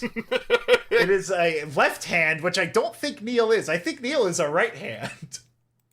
But yeah, it was the hand of Nick Swartz. Oh, so it tells him, you can't give up on your mission. You gotta distract Drag. I believe in you. And then it fades out. It's funny. I like it. It's a good bit. It's great. So then we cut to a musical cue back in the baker. Wait, hold on a second. No, I'm wrong. I'm one step forward. I forgot the other favorite bit I have in this show. We go back in the cabin, and the girls slide up on their stomach for no reason, just like a cartoony, like goopy. It's funny. It's like they're on skateboards. Yeah, they just slide on up there, and they can't figure out how to stop the goo, so they try like slurping it up and then putting it into bottles with their hands. It's a mess. They have no idea what they're doing. It cuts back to Drag and Martin. Sam shows up and starts a musical number with Neil to distract Drag to live up to his ideal cause. So during this musical sequence, we have some special effects. We cut to Sam dancing in the bakery. With some he's not just dancing, he's getting it in the bakery. Mm-hmm. He is all in on this. That leg is so stanky, it is gangrenous. I love it. Yeah. He, at one point during his, dancing sequence in the bakery, he, doesn't he, take his shirt off and, start rubbing his nipple on, the glass door? Yeah, it is caressing the front door of this establishment. Yeah, he's, gyrating very, very sexually. Yeah, he says, your hair's so long, you should be wearing a dress. He says, your heart is a mess. You shit out kitty litter. Don't be such a drag. It's a fun song. I like it. Yeah. It's like a 5-minute long sequence. It keeps going. It keeps going. At one point, Miss O'Connell makes an appearance and is writing that shit crazy style. It's great. I was, when I first saw this, I was like, you guys are just padding it out. But then once Miss O'Connell came back, I was locked in again. It was pretty great. Honestly, I kind of wish that they would have, published a full music video for this, because I would have enjoyed this thoroughly. We cut back to what's actually happening, and it is just Sam dancing incredibly lamely. Yeah. While Drag looks on, I don't know if he's shocked, if he's impressed, if he's just embarrassed for Sam, but there's something going on, and it's just enough to keep him distracted for a little while at least. It's a solid bit. Yeah, it comes back. At one point, it's like cutting back and forth, and you see, quote unquote, drag within frame fucking one. I instantly clocked that. I'm like, that's Joe Buckley. From the back, I instantly knew that was Joe Buckley, and I felt very smart when I was right. Because this was 99. I'm 99% sure it was added in to make the 90-minute runtime, but that's okay. We go back to the girls, and I guess it's working now, so they just kind of like stop putting the souls back in, and then they do the same slide back out. A little. It's funny. I liked it. It looks like someone off screen just grabbed their feet and yanked them out of frame. Yeah. But originally I was dead for real at the end, so they wanted to like put something in there of me for like the people in the audience, because I would have been dead at that point, so they wanted to show me one last time. It's pretty great. I mean, the audience needs to see Joe Buckley. They kind of keep cutting back and forth, and as he gets more hype and like more raunchy in the bakery, he keeps going. It's good. It's a whole bit. It's funny. I think it worked. I didn't think it was too long or nothing. I thought it was very funny, Tyler Amm, Mr. Director. I'm gonna be honest, I wanted more. Also, it is clean-shaven Joe Buckley too. That's the other thing too. He's got that big smile on him. It's great. They slap fight. It's beautiful. It's a great time with our friends. So Drag is so irritated by like Sam's low effort drunk looking dancing that he gets up to kill him. And then he gets torn between which moron to kill first, because Martin is also annoying. I do have a theory that we see the music sequence in the bakery because Sam's taken so much concussive damage throughout this entire movie. I wouldn't be surprised if it was the result of much blunt force trauma. So once the song's over, he gets shot by Danny. And then the heroes line up like it's an RPG in the light of an SUV and debate if they should execute Drag like an animal. Somehow this is up for debate until, what the hell is it? Okay, I remember now. My notes are a little scattered. Yeah, they're all debating it, and then there's a shot in the middle of a dead Joe Buckley, and he's just kind of sitting there. I don't know. It's great. Sam is trying to be a better person. He doesn't know what to do. Right. Drag is just sick of it all. Yeah, there's the shot from Joe. He just has his mouth looking open to the sky. They had to give us 1/3 Joe Buckley bit. Drag just kills himself. He's tired of this. He's much like the audience. He's like, listen, man, how much time is left in this film? Our main protagonists... He's ready to check out. Our main protagonists are, like, arguing about whether or not it would be ethical to kill Drag. And I think it was at this point Drag was like, oh, I'll fucking do it myself. My God. Yeah, he's just done with them. So, yep, he's immediately... what do we got here? Sorry, my notes get... Yeah, so Drag kills himself, sorry. Drag kills himself, and with Drag dead, the souls are released like fireflies into the night. Martin and Neil do like a little rocket power woogity woogity, right? Sam and Pat, I keep wanting to call her Sam. Pat and Danny are, she sees like her father's soul out there. It's a great ending. The music's good. I like it. By the way, music throughout this is all solid. It's not what I would expect. It's very synthy. It's not exactly how I would like imagine this to sound, like if I was watching it muted or something, but it works. Lance appears and he's immediately shot at by Danny, but he's fine, so it's okay. Would that have even hurt him? Because he was immortal like Drag was he? No, I think he is like an angel being or whatever. I think he would have been fine, but he was actually Santa all along. Lance is happy to hear that the job is almost done, but the last thing left is to figure out what to do with Drag's soul. Danny and Pat vote to drag him to hell. Neil, Sam, and Martin do a little powwow and come up with a perfect punishment for Drag. Martin calls Sam a saucy little minx for this one, but before we get to hear Drag's fate, we see Mr. Director stumble out of the woods, alive and almost in the nude. Richard's back! And then you do find out, this is how I mentioned earlier, it was apparently offered the same job by Lance, and then I guess either said no, or is still actively trying to kill Drag and doesn't realize it's over. Also, Joe's alive. Sam tries to jump into Joe's arms and just falls right on the floor, which I think was very funny. We gentle fade out as the boys are back to the bakery for their shift at the ass crack of dawn tomorrow morning, having maybe learned to be a little bit less jaded, to take the world more actively. The fellas are rewarded by Lance with 2 giant golden skis inside of the bakery. Which that's when I had the revelation of, wait a second, can you actually ski anywhere out here? Because that's what I thought about it. I was like, there's nowhere to ski in the Illinois Valley. No, it's These all are flat. useless. Yeah, it's nice and flat. But tragically, as Sam points out, they have no keys. They lost the bakery keys. No keys, no skis. No skis, no keys. Yeah, no, it's foolproof. Yeah, it's like E equals MC squared. Which just, I mean, see, Mrs. O'Connell was in the movie earlier, though. So, like, she has the keys. They could just get the keys from her. No keys, hard dick.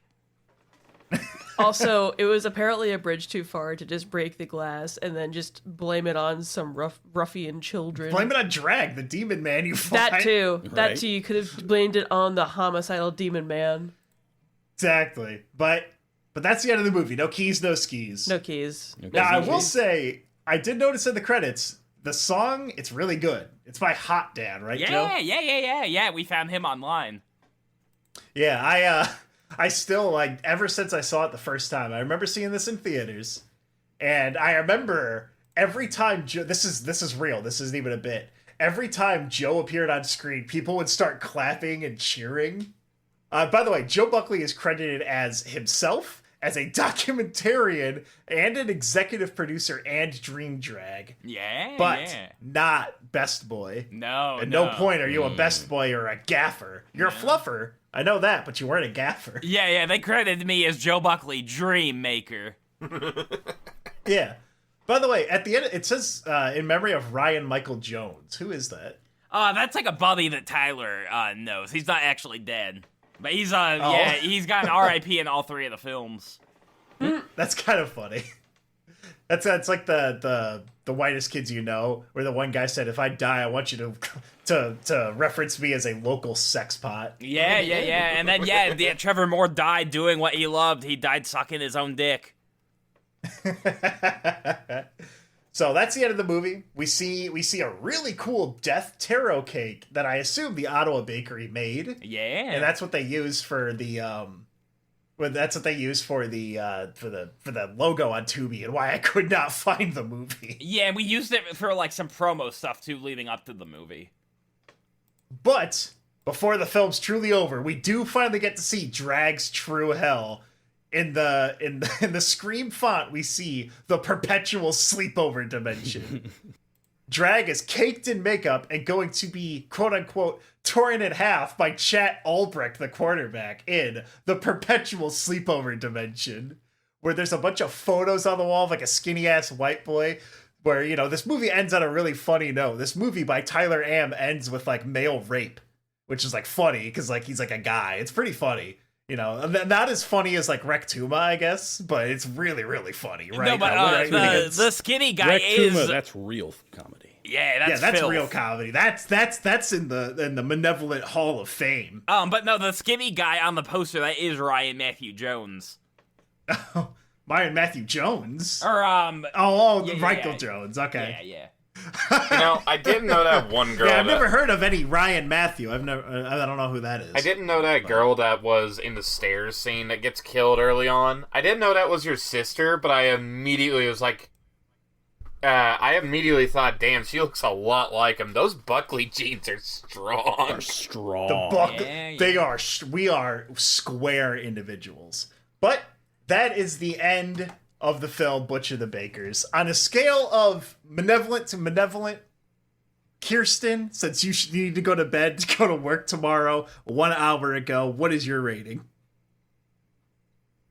She's looking at me. That seems like she has a malevolent gaze to her eyes. Uh-oh. Well, despite... Thank you, Tad. Don't you give me that look. Hey, I'm just... I'm gonna sit here with my hands folded in my lap. Good. So, despite some of my previous objections, purely for the presence of Joseph Robert Buckley, I'm going to give it a Manevolent. I would like to nominate Baron to give the next Manevolent or Manevolent. You know, I thought certain parts of it could have been explained better, and other parts could be explained a lot less times. Like, a lot of less. Who is Drag? I don't know his plan. I want to know what's going on with the priest. What would you give it? You know, it's got Joe. It's got a lot of good bits. I'd have to, considering everything, I'd have to give it a Manevolent. Wow. That's a tough rating. It is. That's going to be hard tough to beat. But fair. Tough but fair. I had to think on it. Higgins, you wanna what's your rating on it? What do you want? What do you have to say? Here's the thing. Here's my take on this movie. And I think I'm going to speak for a lot of people on this one. If you don't know the lore of, you know, Mr. Director, the previous two films, or, you know, their sensibilities, and just watch it face value, you're not going to get it. Yeah, there's a lot of sight gags, and I appreciate that most of the comedy is visual, and I'm a sucker for that. I like that. But I can see why it didn't really get stellar Amazon reviews, despite my efforts to kind of positive bomb it up. But, you know, if you don't know anything about, you know, Hometown Hero or anything, you're like, what the hell? And, you know, Joe, who's this Joe guy? Ugh. But if you're a connoisseur, you know, of the lore, you know, the 99, you know, what is it? The 99 post or 99-cent balloons or something? $99 million productions, I think. Yeah, the 99 million productions. If you know the backstory and their sensibilities, I'll try to keep it, you know, brief. If you know what you're watching, it's funny. So as much as I want to not like it, I get it. So it's going to get a Manevolent from me. Wow. Tough but fair. Yeah. I got to give it to Joe. Hey, man, you know, from the insider, what do you got? Oh, yeah, I've decided to nominate this film as Man Elephant. It's got tusks, it's got hooves, and it's got gray skin, and everybody loves to ride on it and slap its ass and feed it peanuts. Tough but fair. Yeah. Tough but fair. So, Very yeah. I'll see what Tad has to say. Succinct and honest. So Very I will brutal, say, honest. off the top, most important thing, I am noticing in that final scene, they do have a black Xbox 360 Slim model. God damn it, Ted. Specifically, most likely to use the Kinect. Also, they have a CRT. I just thought I should mention that. I don't see any other video games, but so when I first saw this movie, I remember on the way out, I saw Mr. Director, and I remember telling him that I enjoyed this movie more than when I watched The Avengers, maybe like a couple months earlier. And that is still true. Like, that's true. I did enjoy this movie more than that time I was forced almost at gunpoint to watch The Avengers after being awake for like 2 days.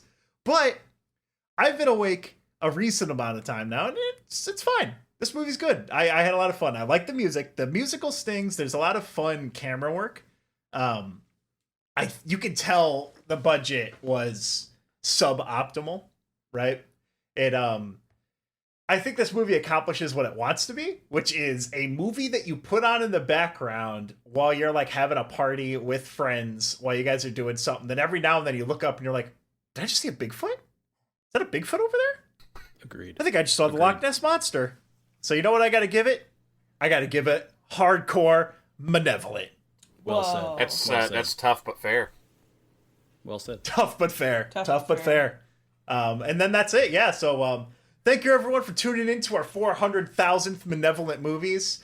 This is the part of our Destroy the Summer series. Obviously, we have 7 concurrent ones of those. We put out our episodes very quickly. We don't get burnt out by like doing like 9 movies every single event or nothing like that. It's fantastic work. It's good work. It's tough but fair. We do it so they don't have Generate to. content endlessly. We do it so they don't have to. What was Spoonie's catchphrase? I'm the Spoonster. Get ready to watch. I don't remember. I'm pretty sure that Spoonie's catchphrase was, "What's a paladin?" Well, no, he just, he started yelling like, a back credit card! A back credit card! Thank you. Yes, that's very accurate to Spoonie. So, I mean, yeah, no, it is a fun movie. You can watch it on Tubi. It's on Geek Gop. It's on Deepo.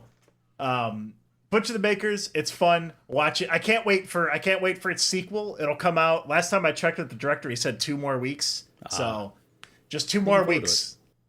Yep. So, and in that case, I hope everyone has a great time. We'll see you guys on next week's episode where we're watching Rectuma. That's Rectuma 2, but it has the number in there. It's very funny. Well, in this one, so in the sequel, actually, the butchers are going to get Baker acted. And they get a grippy sock vacation. I'm gonna go to bed. I could use a grippy sock vacation. Good night, everyone, and thank you for watching Manevolent Movies. Bye-bye. Bye.